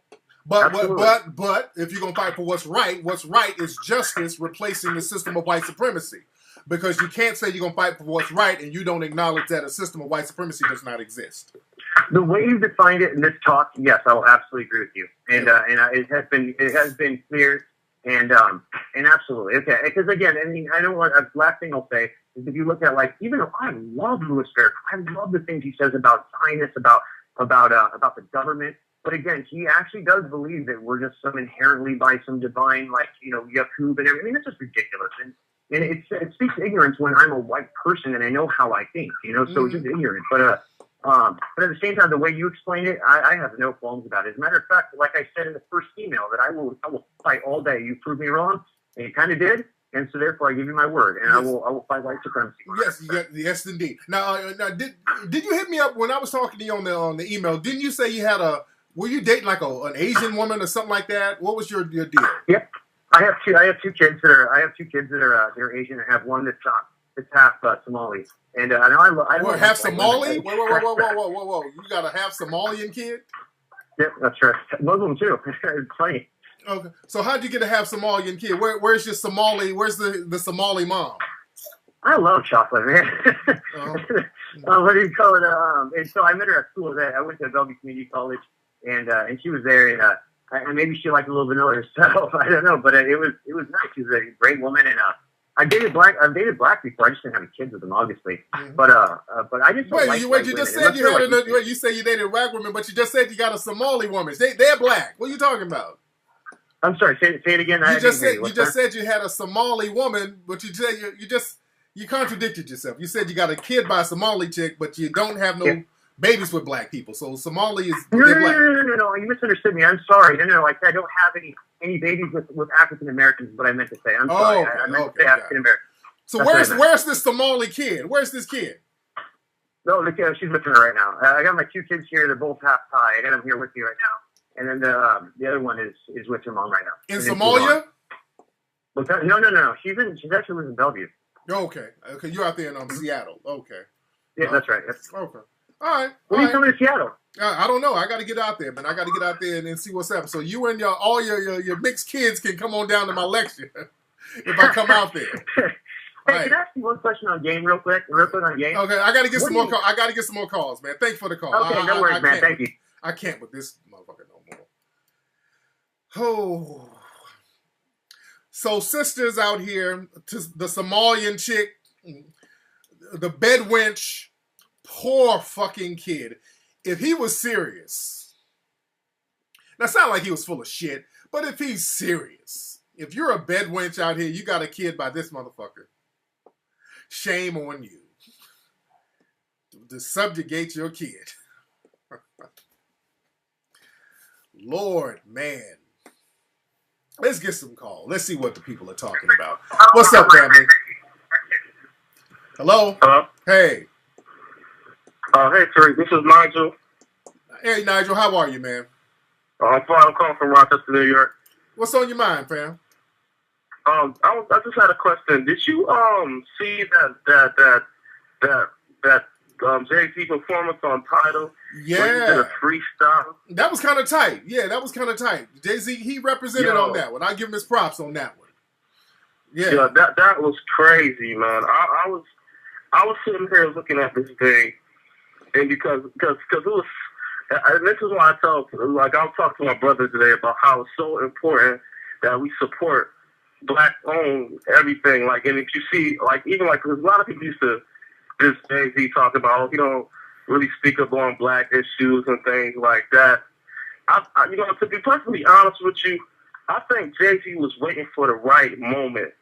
When he was it was like he was playing the game to build himself up to where, okay, I don't need you anymore. Yeah, right. And now he's speaking on by the fact that what he did last night. I was like, okay. Yeah. See, he was just waiting for the right moment because now he dropped Tidal, and like he said, people. And I tell people all the time, I said, y'all gotta pay attention. I said, look at all these magazines and these so-called hip-hop magazines and stuff. They're really controlled by white folks. They all dissing Jay-Z entitled, oh, it's going to fail, this, that, and the third. Yeah. Jay-Z said, Rome wasn't built in a day. Exactly. And so, also, let me build on that. Okay, brother, slow down. Okay, brother, slow down. Also, Jay-Z and Beyonce, a lot of folks don't know, they bailed a lot of people out of jail with some of these protests that's going on. A lot of people, they bailed a lot of folks out of jail. They spent a lot of money. So they've been doing their thing, and you know, he's making some power moves. I'm proud of him for you know, trying to get his own thing going, because again, the white supremacists will start going after you when you start getting real independent. You start trying to get off the plantation, just like with Will Smith. You know, they started going at Will Smith a little bit when Will he's trying to get like distribution. And I think he's working with Jay. As a matter of fact, they're trying to get some type of film distribution thing going on too. So I support what my man is doing. I want to see what's going on with the Tidal thing. I hope that is successful. And yeah. Oh, I got it. Yes, indeed. Trust me, it is dope. Yes, I got it. And they were talking about old cost $20. No, he has two accounts. You got a certain premium account he has. You can sign up for a $9.99 one or a $19.99 one. I got the $9.99 one. Yes, indeed. And it's dope. I feel it. Cool. And that's the thing. Like, I remember an episode that you did when you were talking about what happened on Jay on the elevator incident. Yeah. And it started to get me thinking, like, you know, when Solange did all that on the elevator, it started having me think, like, yo, maybe somebody knew Jay-Z was going to release Tidal, so they try to do something before he can even drop it. Maybe they were trying to set him up. Yeah, you know, they're real slick. With that little stunt she pulled, you know, she did that to try to get him to respond to her. That was some bullshit. But I talked about that a year ago. But thanks for the call, man. Thanks for the call, brother. All right. Yes, indeed. Yes, indeed. But yeah, that what's his name? Lucas is funny. He said he got like 2 Thai kids. I think this is one of Lucas's older kids right here. Hold on.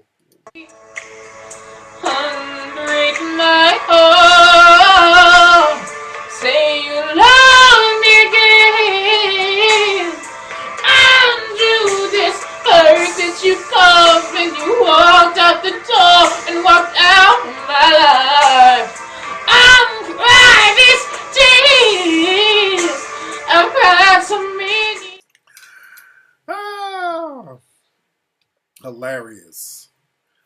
All right, let's see who's on these phones. What's up? Who's calling? Hi, Tariq. This is Denise from the Bay. Denise from the Bay. How are you, Denise? You got a cute voice. Good. How are you? All right, you got it. What you look like, Denise? Well, I'm 5'3". 5'3". I have natural hair. Oh, 5'3", little fro. Go ahead. Chocolate. Chocolate. 5'3", little fro. Chocolate. Nice. And how much you weigh? I'm a college student. How much you weigh? I weigh 130. 130. Okay, cool. All right, fellas in the Bay, I'm trying to hook y'all up. Get you a nice little something. She's a little short thing. You dig? She's chocolate. So so what's on your mind? Well, actually, I have a question. Your advice. So I was talking to this guy from the Stockton, Sacramento area. Okay. And we're chilling, you know. It was already a mistake because we worked together. But we were chilling for about a year before we started to talk. And then he told me, he's like, oh, yeah, you know, we're just talking. He's like, oh, yeah, you know. Now, let's pause. Okay, so you say y'all were chilling for a year. So by chilling, right? Was he hitting it in that time frame? No. So no, not in the first year. The first year. So what were y'all doing in that first year? Cause wait, y'all were chilling at each other's house, going on dates, or what? You know what? I already know that it was some signs, so I'm just telling you, we were chilling like after work. After work, I understand. Or he would. Yeah, but I understand. But a year, something. Did any kissing? Did he play with your titty? Did he lick you somewhere special in that year? I want to know all that. What happened? We kissed, but I had just moved back out here from Atlanta, so I wasn't really trying to talk to anybody. Oh, okay. So y'all kissed a few times within that year, and then later on, all right. I think some shit went on in that year, but go ahead. What else happened? Okay, so we're chilling, and he's like, oh, yeah, blah, blah, blah. Oh, my kid. I'm like, oh, you have a son? He's like, yeah, I have a son. I'm like, okay. He's talking. He's like, yeah, my oldest. I'm like, oh, he has 2 kids. He's like, yeah. So then, long story short, a year after that, after we've been talking, he tells me that, I find out from a reliable source, that he has 6 kids and 6 baby mamas. God damn. Fuck. Okay, and then so I told my friend, and he was like, damn, is he Jamaican? I'm like, you're like the 3rd person who said that. Damn. I mean, I don't know. My dad, he always tells me, he's like, be sure you're careful with these dudes, because a lot of these dudes got stuff and they don't be telling people. And so for me, I'm quick to drop people. So as soon as I found out that he was lying, I dropped him. Yeah. And, that's just, growing up, my dad always told me, you know what, you should want to be with a guy, you don't need to be with a guy. So I'm pretty, I'm good on a dude with 6 kids by 6 different chicks, that shows a level. And he's what kind of job, y'all? He's still working at the job with you? No. But and come to find out, he keeps getting fired from his job because he got a drinking problem. And I'm just like, okay, but he's still trying to talk to me, and I'm like, okay, dude, I can't mess with you. He said, okay, so I fronted on a couple things, but it's not life changing. And I'm just thinking, like, he's not serious. Dude, he can't be serious. The fact that you would even entertain a dusty nigga like that nigga has dust all over his body with some shit like that. And how much pussy did you give this nigga? You sound like, how long were you letting this nigga hit that? Let's be real. We're getting a little off topic. No, we on topic. No. We getting on topic because you were letting him hit that little chocolate thing, and now you found out how dusty he is, and now you don't want to let go. You're trying to overlook the dust. Don't overlook that cloud of dust. I'm not overlooking it. But that's why we're talking about it now. Because you want to know. Yeah, we're talking about it now because it's still. When's the last time he contacted you? 2 Mondays ago. 2 Mondays on Instagram. That's why we're talking about. Like I said, that a motherfucker that dusty. There's just no conversation that's going to be had about somebody that dusty about what I should do. If a motherfucker got 6 kids, an alcoholic dusty nigga with 6 kids. I'm not asking what I should do because I already know what I should do. Okay. But I'm just asking as far as dating outside of this. Because I said I'm quick to let people go, I'm wondering, are there things that I should compromise on? Not 6 kids and 6 baby mamas, but what you should do... Maybe he has 2 kids. Yeah, but the thing is... Do I look over that? It just depends on the circumstances. 6 kids by 6 different chicks is just dusty nigga behavior all the way around. We just don't let that go. That's just dusty nigga behavior all the way around. And unfortunately, you found out the dude was lying and all that. I think you could have done a little more digging. And also, look at the dude's character. Because the dude who's lying about his 6 baby mamas and he's an alcoholic, you can't really hide your overall demeanor. It's a certain type of nigga who rocks like that. You understand? I'll be honest with you. I really didn't. I just took his word for whatever he was saying for a minute until I started actually paying attention and seeing that stuff didn't add up. You get what I'm saying? I bet if I saw that dude, if I looked at his Instagram or Facebook page, I can see the kind of dusty nigga he is. It's a certain type of nigga that has 6 baby mamas and you're an alcoholic and all that old shit. It's a certain type of dude. I don't even have his Facebook or anything. Which is further proof that you were not digging deeper enough. If you don't have this, you've been dealing with a nigga, you've been chilling for a year, he's been playing with your titty, kissing you for a year, then y'all got sexual, but you don't have this nigga's Facebook page, was a major red flag right there within itself. Yeah, so you started just projecting your own desires onto this dude. See, and I hope you look better than that because that's what hideous chicks do. You don't sound hideous. You dig? That's some low self-esteem shit right there. You should know better. I know you don't look bad enough to settle for dustiness like that. You dig? No, and I understand what you're saying. Is this you right here? What you look like? This you? Hold on. What's good, ladies? You know what I'm saying? She carry your mail, you know what I'm saying? You know, I'm sexy as hell. You know what I'm saying? She carry your mail, you know what I'm saying? Yeah, I'm losing these weights. God, I'm taking diet pills. That's my favorite line. You're losing these weights. But look, what's your Twitter? I want to see what you look like. We're going to see what's going with you. We're going to see what's going on. I don't have a Twitter. What's your Instagram, young lady? It is Peace Love Hippie. Hold on one second. Peace Love Hippie? Yeah, it's P3.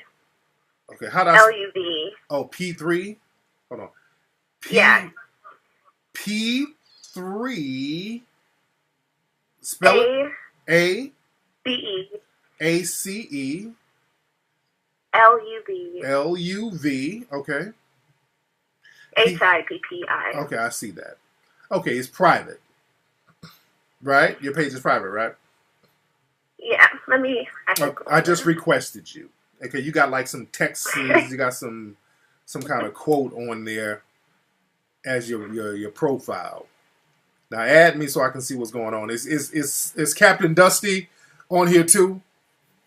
No, he's not. You ain't got no pictures of him on your Instagram? No, I don't. Why not? Because he was hiding your ass. He was hiding.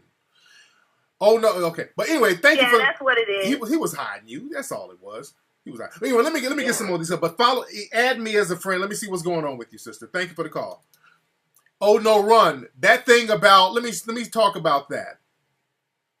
Oh no, run just posted a link about there was an article that came out talking about Nigerian restaurant closed down because it served human meat.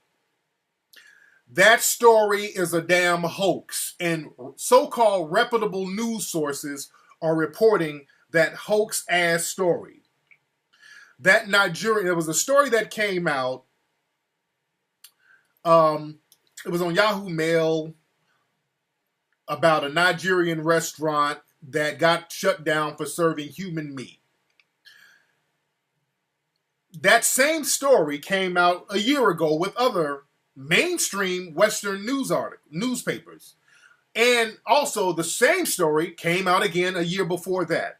So every year since around 2012, they keep running this fake story about how a Nigerian restaurant is shut down for serving human meat. Notice they don't cite the actual restaurant. They don't cite the people who got arrested.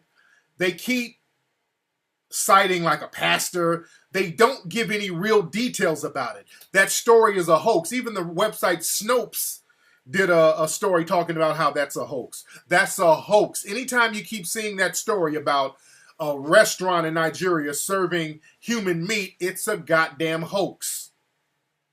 It's a hoax. It's a fake story, and that just goes to show how reputable some of these so-called mainstream newspapers are. They're reporting a hoax, a known hoax. Because who's going to verify a story coming out of Nigeria? Who's going to really verify it? That's propaganda. That's propaganda to get people to keep a bad taste of West Africa in their mouths. That plays on the whole cannibal African lie that's been propagated for the last 500 years. Africans are not no goddamn cannibals.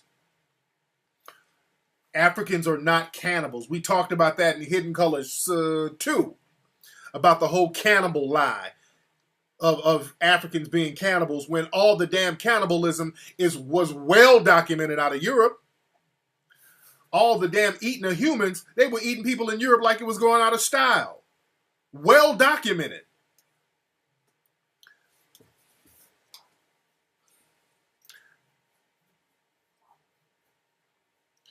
Let's see. So yeah, let's stop buying into that these hoaxes that they put out in these newspapers.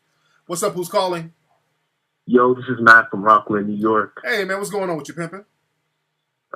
This has been on my mind for a while now. Like, you know, Jason Black, he talks about it a lot. Yeah. The black, the arch, like the 80s and 90s generation, like the younger generation. Just one question: Do you like believe that we have what it takes to, I guess, do better what the older generation couldn't do? If I'm making sense. Do you think that we can do better than the older generation? That's what I'm trying to understand your question. Yes. If the younger generation, like us, the younger generation, can do better than the older generation, the civil rights generation. Can the younger generation do better? Yeah, the younger generation. We don't have a choice because the older generation, they've thrown the towel in on us. You know what I'm saying? They pretty much just thrown it in on us. Yeah. So it's really up to the younger people. That's why my focus has always been on the younger crowd. And that's why I enjoy your stuff. Yes, indeed. Yeah, man, my focus has always been on the younger people, man. That's why my movies and just my books are directed towards that young crowd because they're the ones who are going to really carry the torch. These old the resistance I get are from old coons usually. Those are the people that resist my stuff. Old, burnt out, raggedy, mush mouth fucking coons. But I want to say that, and us younger people, I think we have I guess I don't want to sound corny or anything, but we have a fire in us that makes us rebel, resist. Yeah, I feel you. People, you're rebelling against the coonery because these older people, they didn't give you the tools you needed to deal with white supremacy. Yes, sir. And I'm letting you know that white supremacy is real and you're going to have to deal with it sooner or later. And these children are very resentful when they have to deal with the white supremacists because nobody's telling them what the deal is. So we're out here telling them shit like pray and march and all of this shit that's not going to get tangible results. Nobody's talking about empowering yourself to these people out here. So that's my message. And that's what I'm trying to drive into the minds of everybody, man. And not to disrespect the older generation, but they... especially the baby boomers, they didn't, you know how white people and even Asians, they'll make sure the next generation inherits money and stuff. Yeah. Black people, the older generations, they don't do that. That's true. I go to college and all the white kids are driving Dodge Challengers, Mercedes Benz, all that because they inherited absolutely. The people of other nationalities, they make sure that their children are going to have a starting safety net to get in the game with, at least. We're going to give them something. We're going to make sure we leave something so when they come of age, they're going to have a car to get back and forth to work. They're going to have, hopefully, a house or somewhere to stay, to lay their head, to get their mind together, to get themselves together. They're going to have something to come out the gate with. The black community, we don't do none of that shit. We don't give anything, or the older crowd, they don't leave anything for the young people to get in the game with. So these kids out here don't have shit, and you're sitting ducks for the white supremacists. You're straight up. And I can vouch because my family members, they didn't leave all of them. I don't mean to disrespect my family, but the men of my family. They weren't builders. No. Especially the baby boomer generation. They didn't leave nothing behind. Right. All they did was gamble, become alcoholics. Yeah. Convicts. The men that are my age, 21 and lower, we're the you can think we're the last. And my thing is this, brother. I don't even knock the alcoholics, the convicts, the hustlers. I don't even knock them because you have that in every group. But even in every group, alcoholics, hustlers, con men still left some for their damn kids. You understand? The show Breaking Bad, that's a great example. The character Walter White, He was out there slanging this meth, stacking his money up to give to his family. At the end of the day, he kept stacking that money up to give to his family. He knew he was going to die, so he was stacking money up to ultimately give to his family. You dig? Yeah. And a lot of hustlers from other races, they do that. You got mafia members who stack their money up to pass it down to their families. See, I think the Gambino family, they definitely pass down money to their You pass down that shit, all your ill-gotten gains. Hell, even the Kennedys, you know, they passed their stuff down. They were bootleggers. The family were bootleggers, so they passed down their wealth to their families. Black folks, we get out here in the streets, hustle to turn up, drink, get rims, get candy paint, go to jail, and don't have shit. We spend all our hustle money on bullshit. Don't build nothing. We trick it off, drink it off, smoke it off, floss it off, and don't have nothing to show for it. It's that whole thing. I just want to have one good time before I die. That shit. I want to spend all my money having fun before I die. The thing is, and this is like my favorite word, like as a Black people, especially the older generation, like they have like a very myopic view, like narrow-minded. They don't try to think about the future or anything. Yeah, because it's that plantation mentality, man. We got to get that plantation. That plantation mentality is like, look, I'm on here. I'm never getting off the plantation. You have to look at slavery. People in the field, their mentality was, I'm never getting off this fucking plantation. So any nigger trinket I get, I'm going to value that nigger trinket. I'm not going nowhere. I'm going to die here on this plantation. So a butter biscuit would be great. If I could just turn up on, I can't wait to Sunday and Saturday night. I get to party. We get off on Saturday. We get off on Sunday. So we're going to have a great time. We worry about the weekend and turning up on the weekend, having sex and partying and drinking, having fun. And then we get back to the plantation. That mentality is still alive now. And on the plantation, you didn't think about passing anything down because massa was going to take care of them to a certain degree. So Black folks still have that mentality, man. But it is what it is. Thanks for the call, man. Yeah. Yes, indeed. That plantation mentality is there. That plantation mentality was there. I was on the radio station down in Atlanta. Shout out to my man B-High. Real good brother, man. B-High over at Hot 107. The interview is up on YouTube, by the way. We're chopping up some real good game. My man B-High asked me, he said, Tariq, you talk about a lot about economics and Black economics and group economics. Where are Black people going to get the money for this? I said, in their pockets. I said, brother, we're in Atlanta. If we go to a strip club right now, magically they done found some money to trick off at them strip clubs in Atlanta. And all over. And all over. We magically find that money. When it's time to turn up, we magically find the money to do that.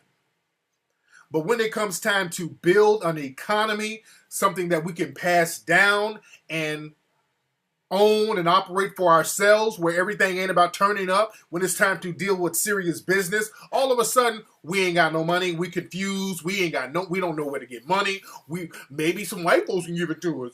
We get on that shit. You dig? So we have to change our thinking, and it's going to start with our young people. It's going to have to start with our young people. Older people, there's too many older people on the coon train. What's up? Who's calling? Yeah, this is T-Pain from Little Rock, Arkansas, man. Hey, man, what's on your mind, fam?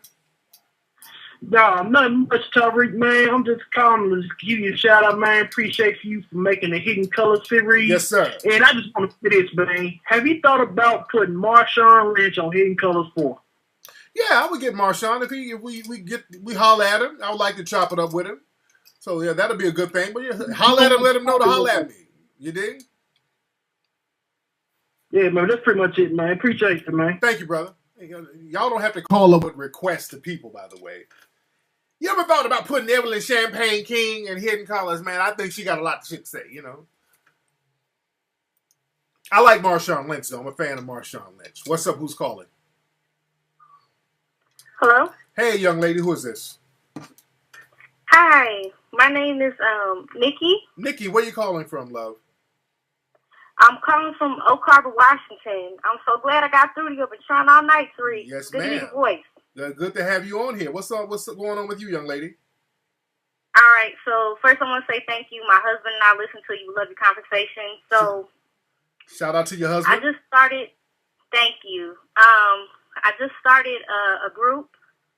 I had a question for you. I just started a group. Okay. And we're talking about economic empowerment for Black wealth, building Black wealth.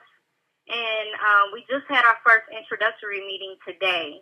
And I work in a spot where I'm around a lot of young military people. Okay. So I'm trying to get them in tune with it and trying to get the Black business entrepreneurs out here to come out.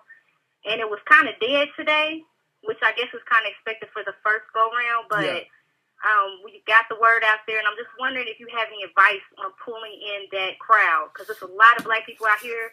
It's a small pocket, but it's a lot of Black military people out here, especially young ones. And what city you in again? I'm in Oak Harbor, Washington. It's on Whidbey Island here in Washington State. Okay. How many Black people are out there in that area? It's a nice amount. It's not a lot, like, you know, in the predominantly Black areas.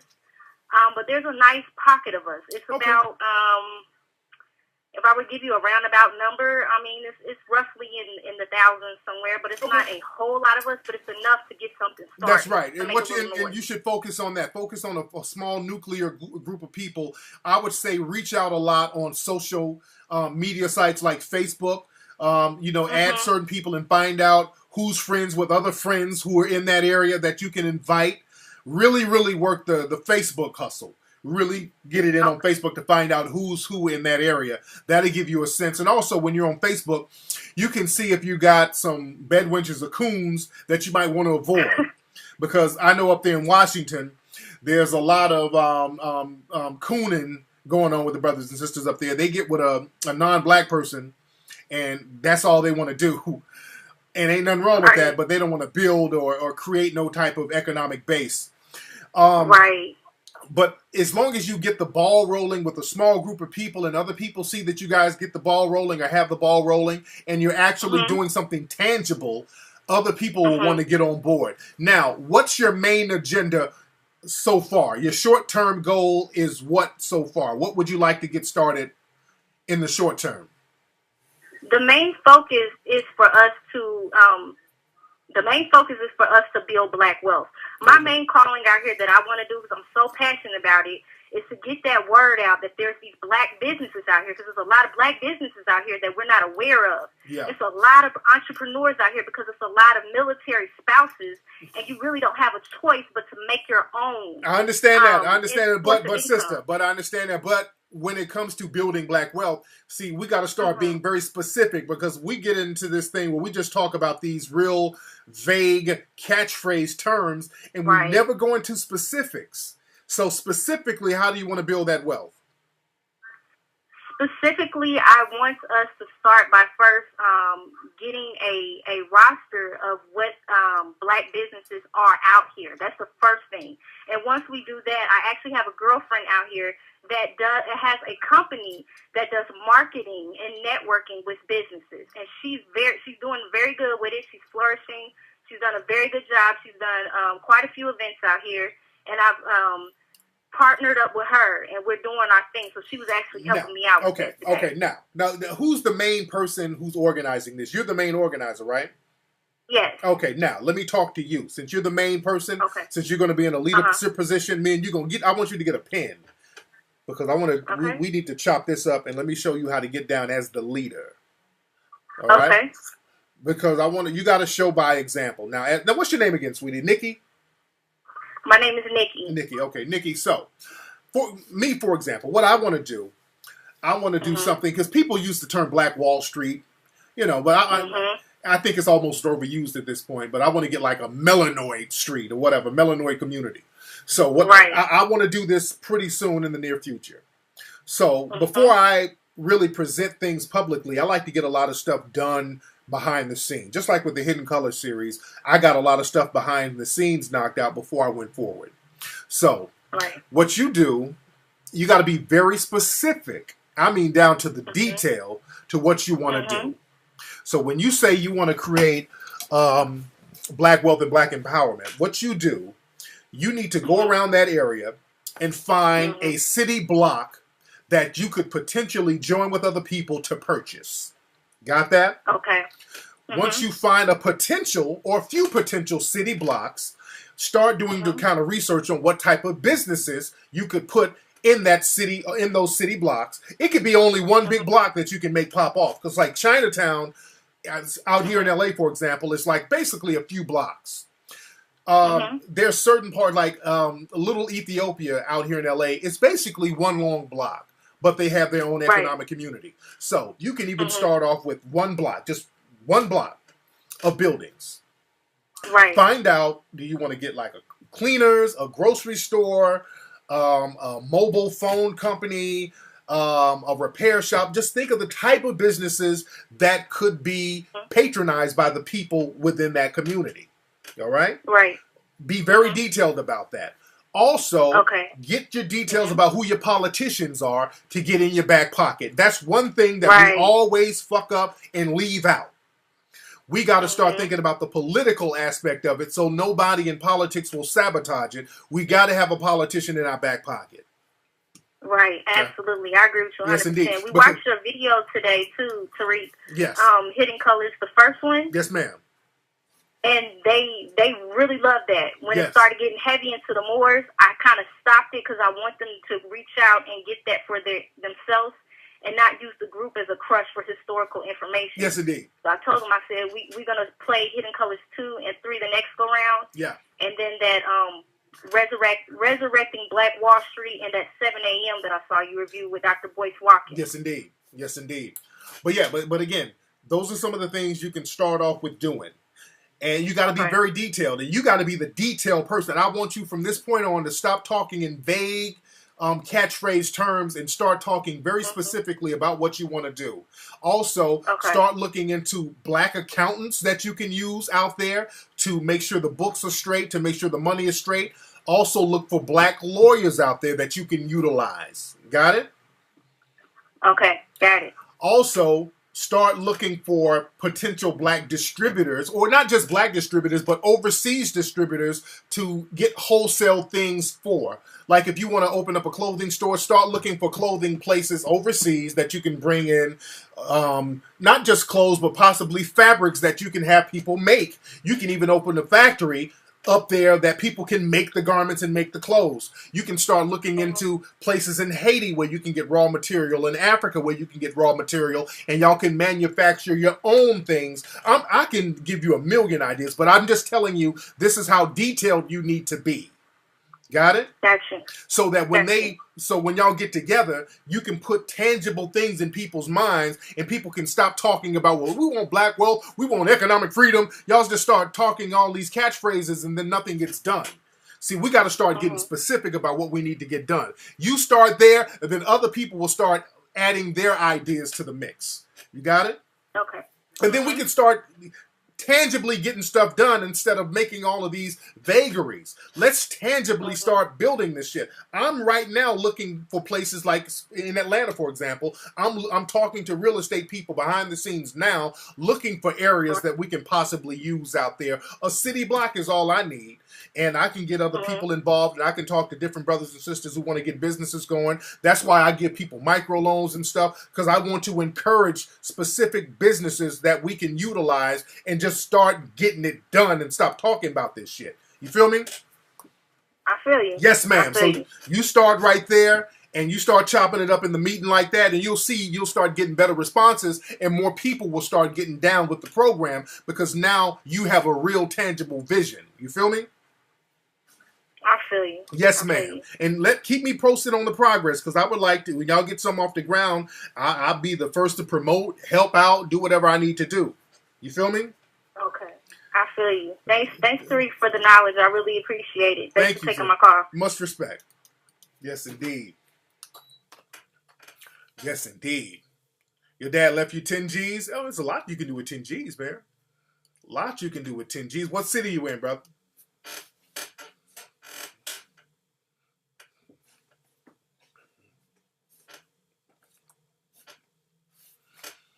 That's what we need to start doing, man. We need to be very specific about what type of businesses we need to start. It could be anything. Again, with the hair thing. Even people can talk shit about weaves or whatever, but shit, the Asians are in your community making all that money off weaves and all that. There's nothing stopping any of you from getting on a plane, going to Malaysia, and going and getting you bags of hair. All those Malaysian weaves. I've been to Malaysia. I've seen those hair shops. Those women in there just cutting their hair off. They bundling their hair up. That shit is dirt cheap over there. You can walk up to somebody and say, hey, can I get your hair for $3? They'll cut it off and give it to you. They don't give a fuck.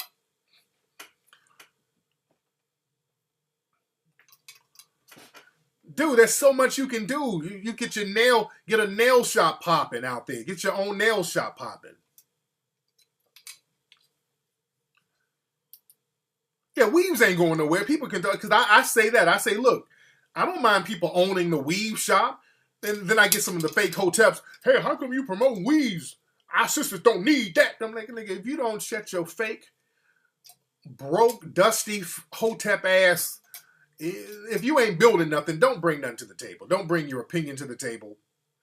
I'm saying, if you're going to buy weaves, then buy it from a black person. Or any kind of hair care product.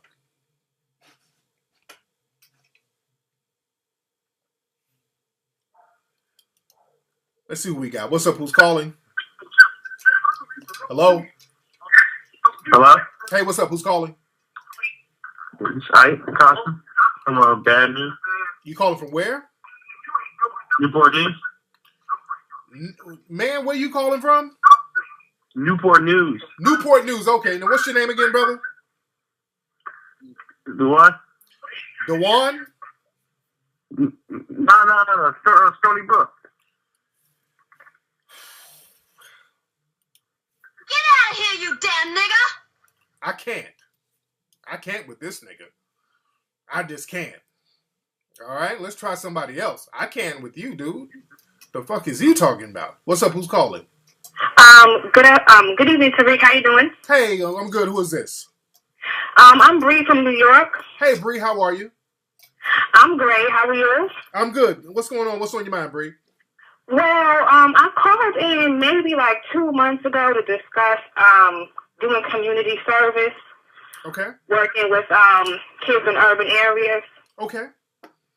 And so I just wanted to share my experience with that. What happened exactly? Well, the guy that he runs and directs all the centers, he's done a lot of work with like the civil rights movement and things like that.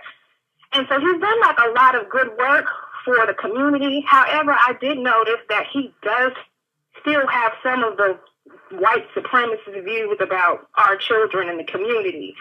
Like, I would hear him, for instance, like, if he described some behaviors that the children were having, like, let's say, they're social, they want to talk to the new staff and stuff like that.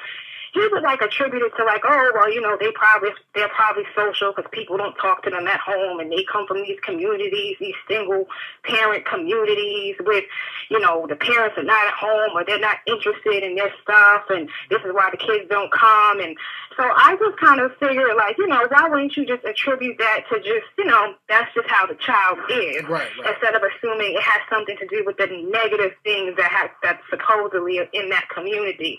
So I just felt like a lot of his views that he reflected on kind of were a little bit like white supremacist. Now, he's a black person or a white person? He's white. Oh, well, shit. There you go. There you go.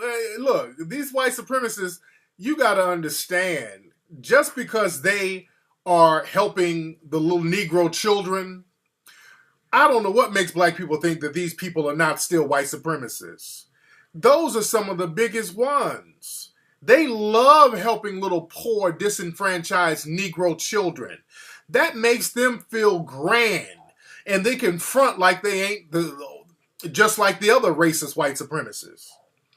So I did a whole show a few years ago talking about the fake white liberals. Those fake white liberals are worse than the conservatives. The conservatives, the white supremacist conservatives, they at least let you know up front that they're racist.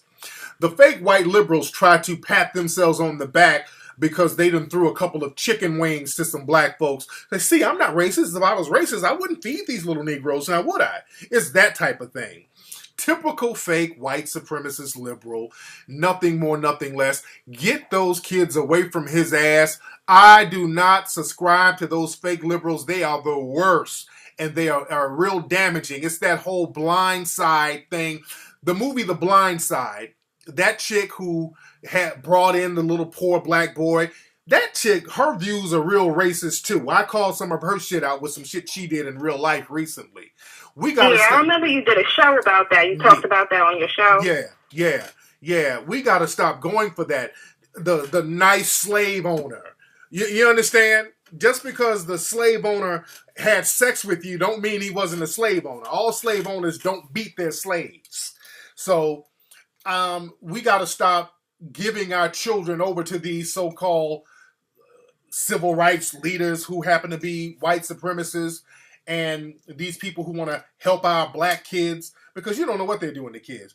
Remember, those black folks sent their kids to Sandusky, that coach who ended up molesting those black kids. You understand? We got to stop. I see what you're saying. We got to. So how would I go? Because I'm planning on continuing to volunteer there, but I just wanted to know what kind of things should I do to interact better with the kids, because it seems like the people that come in there, they don't really understand them. Mm-hmm. What you need to do. I just wanted to know, how can I help them out better? Let me tell you what to do. This is what you do. What you need to do, and black folks in general, I tell black people, start ear hustling. You got to start ear hustling for information, black folks. Black folks just go into a situation, don't hustle the game and see what the hell is going on behind the scenes. You just go in there, do what you told, listen to what these assholes tell you, and they got you doing all the work and all this bullshit, and they're getting all the funding and all the nonprofit money. These people get money for that, by the way. Let's be very clear. They ain't there for the kindness of their heart. They get all types of grants and set-asides for dealing with the little Negro babies. You understand that? I understand what you're saying. You need to find out, ear hustle, find out who's writing the grants, where they're getting their funding from, just casually. Just be real cool about it. If you can look into some of the books or whatever, find out where they're getting some of that nonprofit money from.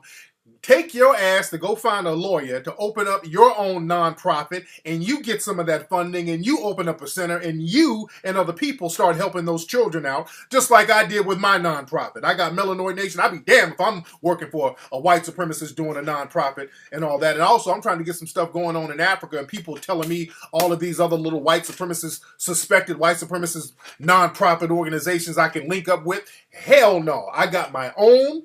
I'm dealing with my own people on my own terms without the white supremacists. You understand?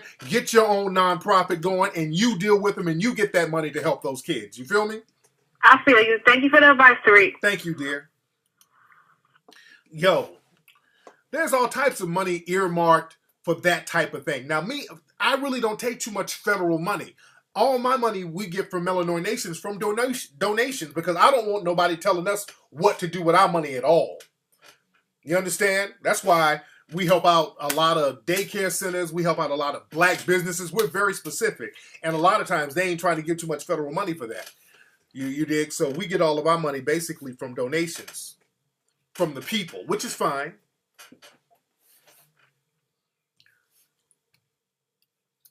But again, I'm not shocked that these little white supremacists will be in there talking greasy about the kids. Oh, they come from, their parents. That's what they do. I'm not shocked. I'm not shocked. Yeah, get you a lawyer. Set up a 501c3. Now, I hired a lawyer, a specific lawyer to do ours. Melanoid Nation, we got it locked. We got all of our bases covered. I got one of the best nonprofit attorneys in LA. the guy that I got to handle all mine, he actually writes books on nonprofit and how to build. This is like the guy. You know, I got the top-notch guy to make sure all the shit was covered. All my bases were covered. But you don't need to, you can spend a lot of money to get, just to hire the lawyer to do it. But a lot of times you don't need to do it. Yes, I'm still recording. My wife is texting me. But you can get it done on the cheap where you're from in your cities. Sometimes it takes a little longer to get the nonprofit status to go through, but you just got to stay on top of your game. You can get it done in whatever city you're in.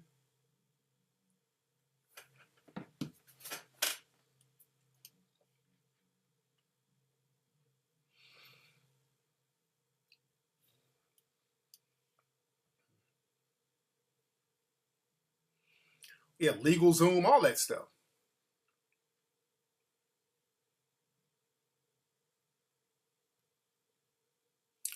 Taj Mahal, I don't know what you're saying, brother. I don't know what you're saying. You say y'all keep saying Hotep nigga.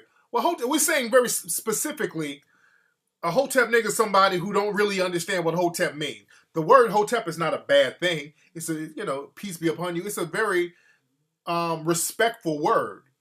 The problem is a bunch of fake niggas who ain't got no peace in them. They just think if they say Hotep enough, you'll overlook the fact that they're dusty and they're scam artists. That's what a fake Hotep nigga is. He just thinks that saying Hotep is going to make people think that he's some type of righteous dude.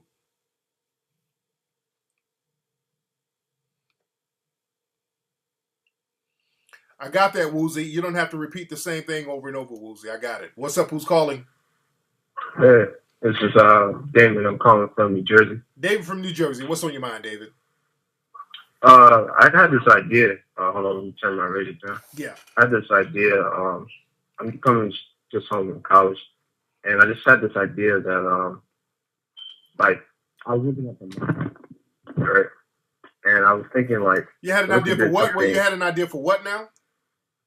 The microloan on Illinois Nation. Okay. Yeah. So I was thinking, what if we did something similar? With like, basically, we give Black people money for donating to other Black businesses. Okay, that's like, that's what we're doing.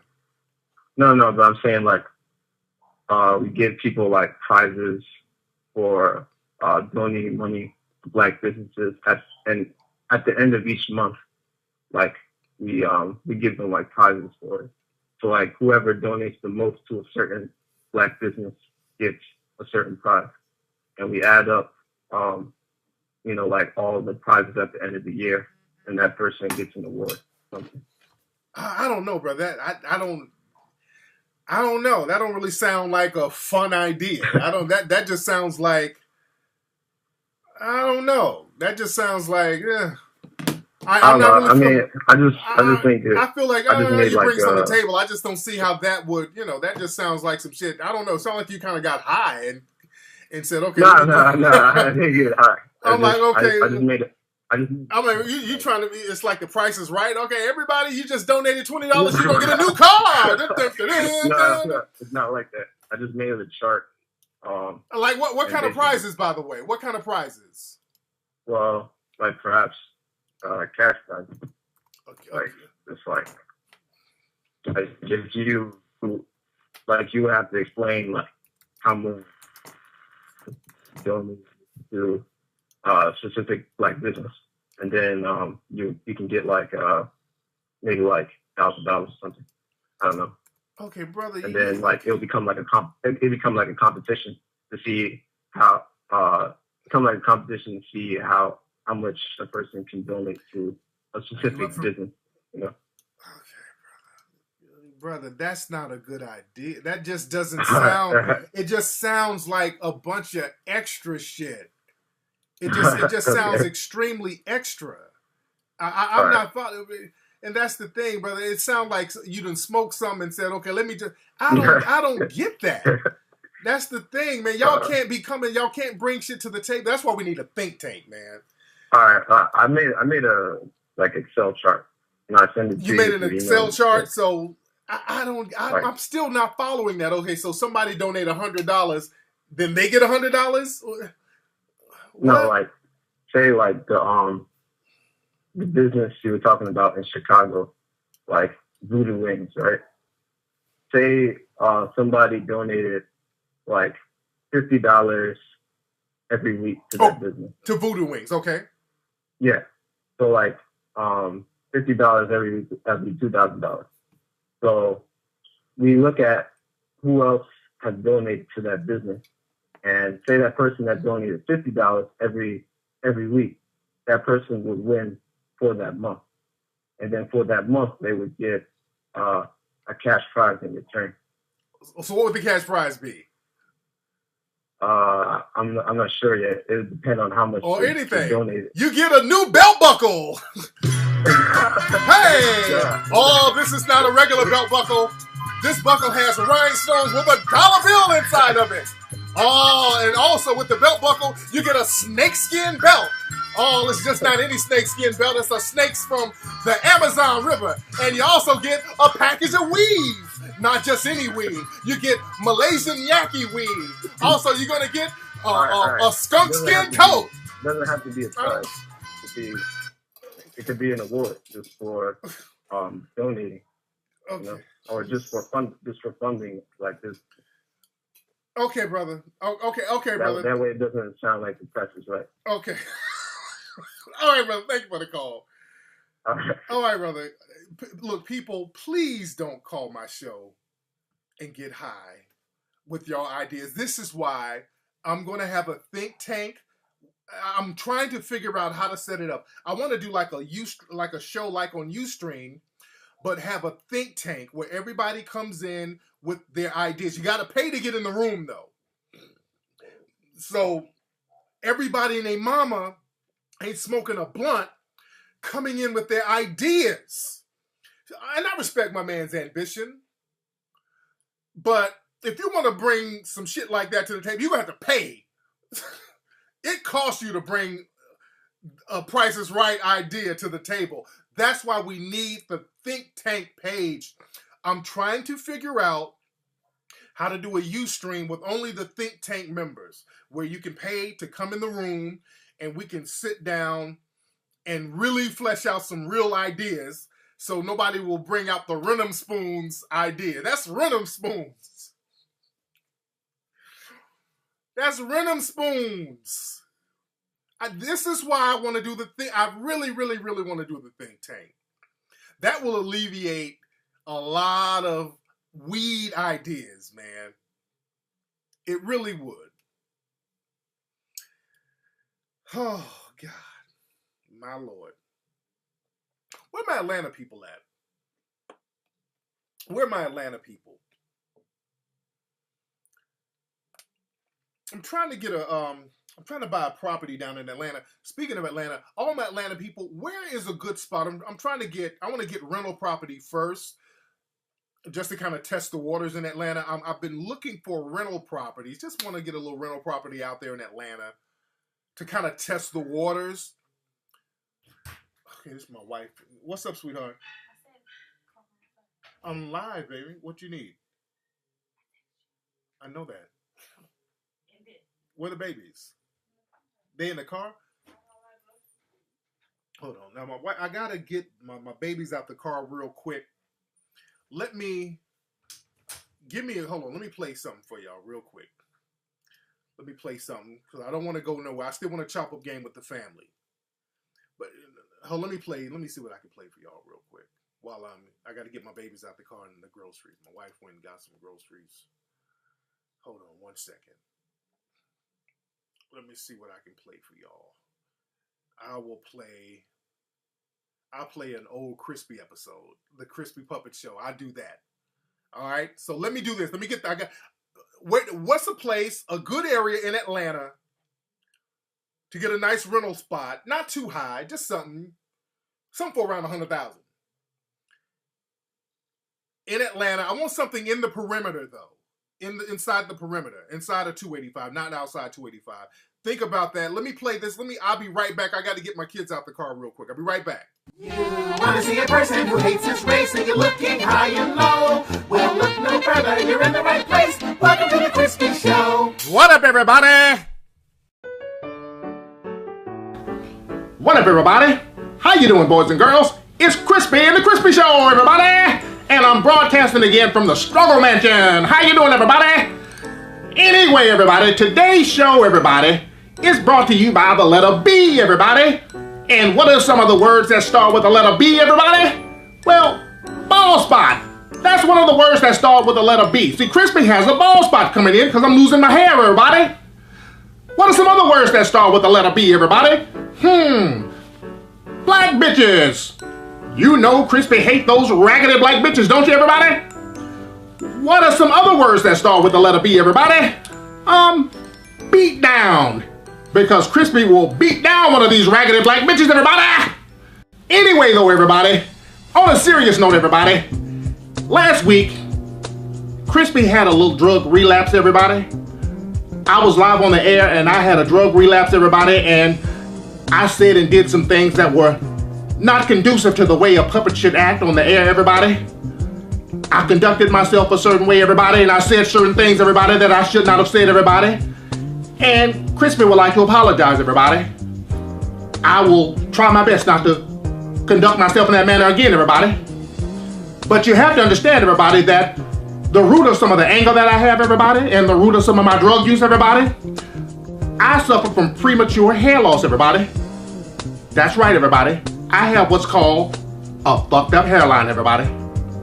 And this fucked up hairline and hair loss and my declining bald spot, everybody, this has hindered me through a lot of my endeavors throughout my life, everybody. And this is something that I've been struggling with for a long time, everybody. I'm trying to be strong, everybody. I ain't gonna break down on this goddamn air, everybody. Anyway, everybody, I'm trying to cope with it, everybody. I'm not gonna let it ruin all of my endeavors, everybody. Because this bald spot and this hair loss has been ruining my endeavors, everybody. I'm not gonna let that continue to happen, everybody. So right now, everybody, I've been in rehab right now, everybody. I'm 7 days clean, everybody. I'm taking things one day at a time, everybody. Part of my sobriety is to learn how to accept my flaws and learn how to embrace my flaws, everybody. And that's what I'm doing, everybody. I'm embracing my flaws, everybody. And I'm using my flaws to give me strength, everybody. I'm embracing my flaws, everybody. So what I've done now, everybody, I've recorded an album.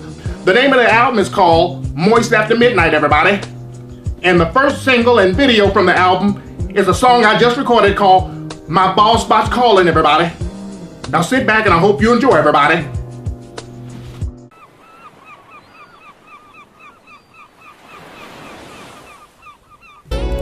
What up, everybody? It's your boy Crispy, everybody. And I want to make sweet love to one of you ladies, everybody. So don't look at my hairline, look at my heart, everybody. Which one of you ladies want to come in my bedroom, everybody? I'll take any one of you, except one of you raggedy black bitches, everybody. Listen to this now. My hairline's falling, and I have nothing to say it. Oh, there ain't no more stalling. I'm trying to decide if I should save it, baby. Everybody, I put a do-rag around my fucked up hairline. You won't forget it, baby, and I hope it don't get wet, baby. It's unbelievable how my hairline is falling from me. I can just hear it falling, falling, falling. My bald spot is calling for you. You can see my scalp, baby. My bald spot is calling for you. Everybody. My bald spot is calling for you. I got a fucked up hairline. My bald spot is calling for you. Everybody. Look at my taco meat. Look at my taco meat. Look at my taco meat. Look at my taco meat. Look at my taco meat. Bitch, look at my taco meat. Look at my taco meat. My bald spot is falling, baby. Oh, you. hair's a million miles away. Yeah. My body is calling. My hair's falling on my face. Right, there you go. I'm back. That's the jam right there. My bald spot is calling from Crispy. And you can still support the Crispy Puppet, the Hairless America movie. Let me give y'all the link to Hairless America. Hold on, where's the link? Y'all can still support the Hairless America. Hold on, let me find that. Let me give y'all the link. Hold on 1 second. Let me give y'all the GoFundMe page for Hairless America with the Crispy Puppet. All right. That's the Hairless America. So y'all give a couple of dollars. I'm still going to do the Crispy Puppet Hairless America movie. So y'all just throw a couple of dollars in the GoFundMe page. That's it right there. There's $1 or $2. Nothing much. You can just throw a little something in there. Yeah, the Hairless America.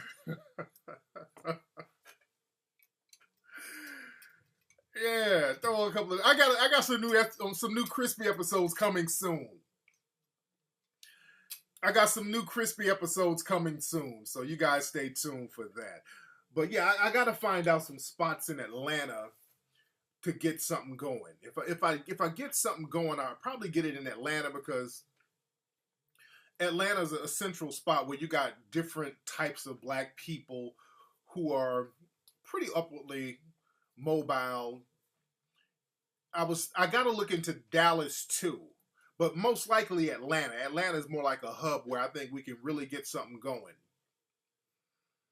But again, before I put all those ideas out there, I gotta get some shit going behind the scenes. All right, let's see who we got on the phone. What's up? Who's calling? Yeah, this is Atkins from Austin, Texas. What's your name, brother? Atkins. Atkins. How you doing, Atkins? I'm good, man. I'm good. What's on your mind? Yeah, man. I just wanted to speak on that one caller, Lucas, that called him earlier. Yeah. I just thought it was real funny how every time you would check him on one of his points, that he would automatically start to begin to play stupid. Oh, yeah. And I wanted to know, is that a tactic that a lot of white supremacists use? That is 100%. You got it on the money, and I'm glad that you are one of the few black people to figure it out. That whole silly, I'm naive act that Lucas was doing is nothing but an act. I agree. I can concede to that. Oh, that's a con game. I think that Lucas is every bit of a white supremacist as all the other ones. That whole, I don't know what white supremacy is. He had all of his white supremacist talking points ready to go until I knocked them all out the water real quickly. And he pretended to concede, but again, he's not going to really deal with white supremacy because he thinks that, or he's going to assume that white supremacy is basically the Klan or the skinheads or something like that. And white supremacists, they come in different forms, and they are very deceptive. The white supremacists are the masters of deception. They play this dingy role. And I talked about this in my international racism lecture. The white supremacists, they know stuff. They know information. They know. Because he was talking about Dr. Umar Johnson. I noticed that he kept mentioning his name, trying to throw him under the bus. Yeah. Trying to bring up Umar and all that old stuff, trying to be talk slick about Umar and all that. And I wasn't buying that. Really, the fact that he even listened to Crispy, that let me know everything I need to know about him. You understand? Only a white supremacist would sit up and listen to Crispy's dusty ass. You understand? So that let me know everything I needed to know about him off rip. So everything else he said, I didn't trust it. Just because a suspected white supremacist is being nice and acting like he's agreeing with you, you got to stay on guard. I'd take everything he was saying with a grain of salt. And you got to watch out for those kind. They're the worst kind. And most of the white supremacists who I debate, they'll call up and they're very aggressive and hostile. But that's the white supremacist who's a little more deceptive because black people are suckers for white people being nice to them. And when white supremacists are smiling in your face and all that, they can get away with a lot of shit with black folks. And we got to know how to catch that. I wouldn't trust Lucas's ass as far as I can throw him. You understand? Yeah. So that's what it is, man. But thanks for the call, man. I wouldn't trust his ass as far as I can throw that dude. He's playing doofy and goofy. He ain't goofy. Oh, that's a con game. I wasn't buying that at all. I wasn't buying that at all. He was conceding because I called him out on all his bullshit. What he's doing now is coming up with more bullshit. That's all Lucas was doing. Lucas was coming up with better bullshit. You got to understand how the white supremacists think. The white supremacists, they thrive on deception. His whole thing, he wanted to really show that white supremacy doesn't exist. That black people have other problems. But when I wanted to lock him down on that, he kept changing the subject. You got to watch cats like that.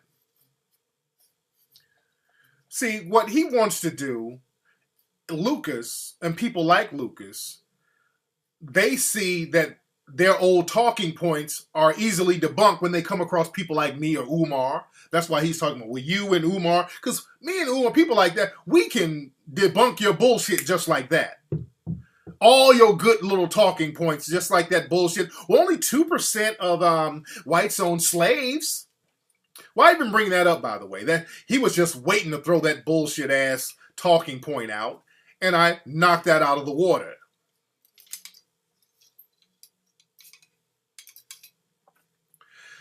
So basically, what he's going to do, he's going to go to the drawing board to come up with better, refined bullshit. That's all that is. I don't buy all that. Hey, I'm conceding. The white supremacists don't concede. And when they play dumb like a fox. I'm hip to that game. He lost that battle. But he's at the drawing board. He's right back at the drawing board. Because he was going to throw out a whole bunch of other deceptive smokescreen talking points, but I kept bringing him back in. Like, hey, come on back in. Let's get back in. No, I don't want to waste time. No, I don't want to talk to him tonight. I don't want to hear all that filibustering and all that stuff. Don't want to hear it, but I'm on to you. Just because you've had sex with some black folks, I'm still on to you. That's the thing. The white supremacists, they want to put us in a position. They want to put us in a position to not see their bullshit.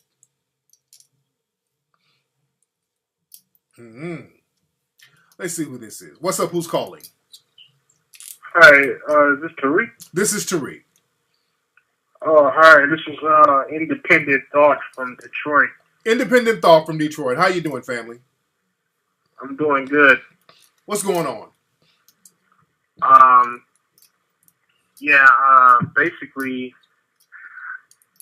the next big topic I think the news is going to start covering is black guys basically leaving, their white families behind and stuff. You know what I'm saying? Black guys doing that? Yeah, because, I go on Facebook and stuff, and I see, a lot of the white girls now, they got, mixed kids and stuff. Yeah. And, you don't see a black father, but you always see, the white girls with the mixed kids. It's like, dang, they doing the white girls just like they doing the black girls. But, yeah, the white supremacists, they've always told white women that if you have a kid by a black guy, you're going to be a single mother. They've always threatened white women with that. So that's old game. They've been doing that, and they come up with ways to try to shame white women by calling them mud sharks and all this stuff. And really, look at how they do the Kardashians. These women are wealthy, and they try that shaming thing on them too. So that's old news with the white supremacists. But and what else is new with them? Thank you for the call, brother. Yes, indeed. And again, I don't want to talk to Lucas. Gus T. Renegade brought this up too. And shout out to Gus T. Renegade. I think Gus had an interview with Jesse Lee Peterson that I want to hear too. I haven't had a chance to hear that. But Gus brought this up, how the white supremacists, one tactic they use, and black people got to watch out for this. White supremacists, they love wasting your time. That's another tactic of the white supremacists. The white supremacists will go out of their way to waste your time. They know how to waste your time, just have you going in circles, listening to them, going in circles. And by them wasting your time, you don't really get anything done. So you got to watch out for that too. Watch out for the white supremacists who go out of their way to try to waste your time. They're good at doing that. If you go like on Facebook or Twitter or whatever, these white supremacists will get on anonymous Facebook pages and Twitter pages and try to debate non-stop with you. And just bring up bullshit talking point after bullshit. They'll troll non-stop. They are good at wasting your time. Very good at wasting time. Because if you're wasting time with them, the other white supremacists can go in behind the scenes and start manipulating shit tangibly. Yeah, it's a real big time waster. See, I get to the point with these white supremacists. I get to the point with them. I'm not going to let them waste time. I'm not going to let them filibuster about a whole bunch of bullshit. I'm going to get right to the point with them. Just like with Lucas. Called up, he started talking about China, and he went all over the place. I'm like, whoa, bring it back. Let's just get right to the point. What's your deal? They will white supremacists get off on wasting your time. That's a tactic and strategy of white supremacy. I block the shit out of them on Twitter. When I see them fake Twitter accounts, hey, Tariq, you black people commit 80% of the crime and you're only 12% of the population. Block. Because all they're going to do is just copy and paste a bunch of bullshit talking points from Stormfront. That's all they're going to do. I already know what they're going to do. They're going to just waste time with pointless bullshit. Oh, the Anthony Johnson lie? Oh, yeah, that's very easy. Understand this, brother. White supremacists are liars. That's why they don't really fuck with somebody who knows their history for real. One lie the white supremacists like bringing up Anthony Johnson, who was the first slave owner, who was a black guy. He was the first slave owner, so we should be mad at the black slave owner. First, let me tell you why that's a lie in 3 ways. Number one, it's a lie because the Spanish who were here 100 years before Anthony Johnson in the Virginia colonies, they were slave owners. That's one reason why it's a lie. Number two, the second reason why it was a lie, Anthony Johnson, he had indentured servants on his plantation, and he was an indentured servant before, and he had a contract dispute with somebody who was supposed to work for 7 years, but they didn't finish their contract term, and as punishment, the person who worked for Anthony Johnson was sentenced to work for him for the rest of his life. So the white supremacists like to say, well, that's the first case of slavery. But before Anthony Johnson, there was another white slave owner who had a slave, a black slave named John Punch, who was enslaved for life, way before Anthony Johnson. So that's a lie on 3 different levels. You dig? So that's a lie. It's just a lie. Anthony Johnson was not the first slave owner. That's a lie. Also, with Anthony Johnson, when Anthony Johnson died, he didn't get to pass that slave-owning wealth, which they say, on to his family. The white supremacists came in and took his estate after he died. So the white supremacists got all the wealth and the resources that were left over from Anthony Johnson's estate. So I'm looking back at the white supremacists now. Where's Anthony Johnson's slave money? Where's the reparations that you have for Anthony Johnson's plantation? See, if you know history, you can knock these white supremacists out the box because they don't know what the fuck they're talking about. All they know are bullshit talking points. Lucas, you're going to have to stop trolling, brother. Lucas, you're trying to waste time now.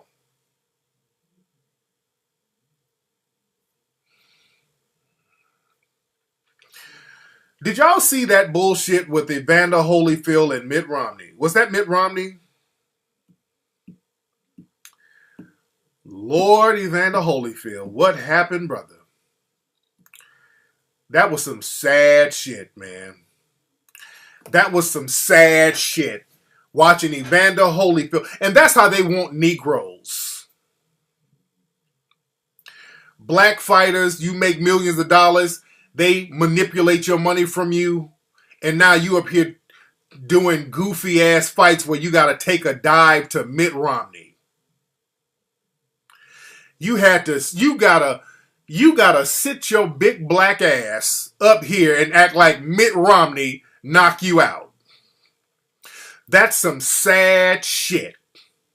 That's why I love Floyd Mayweather. That's why I love Floyd Mayweather, and that's why the white supremacists hate him. That was sad, man. You gotta take a dive from old, decrepit ass Mitt Romney. Wow. That's why I want Floyd Mayweather to get every dime you can get, brother. Get every dime. What's up, champion?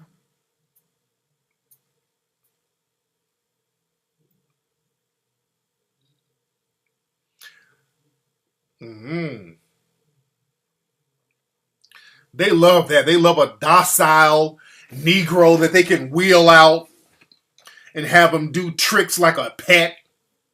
They love that. Yeah, Evander's broke. Evander used to have a real tight house out there in Atlanta, too.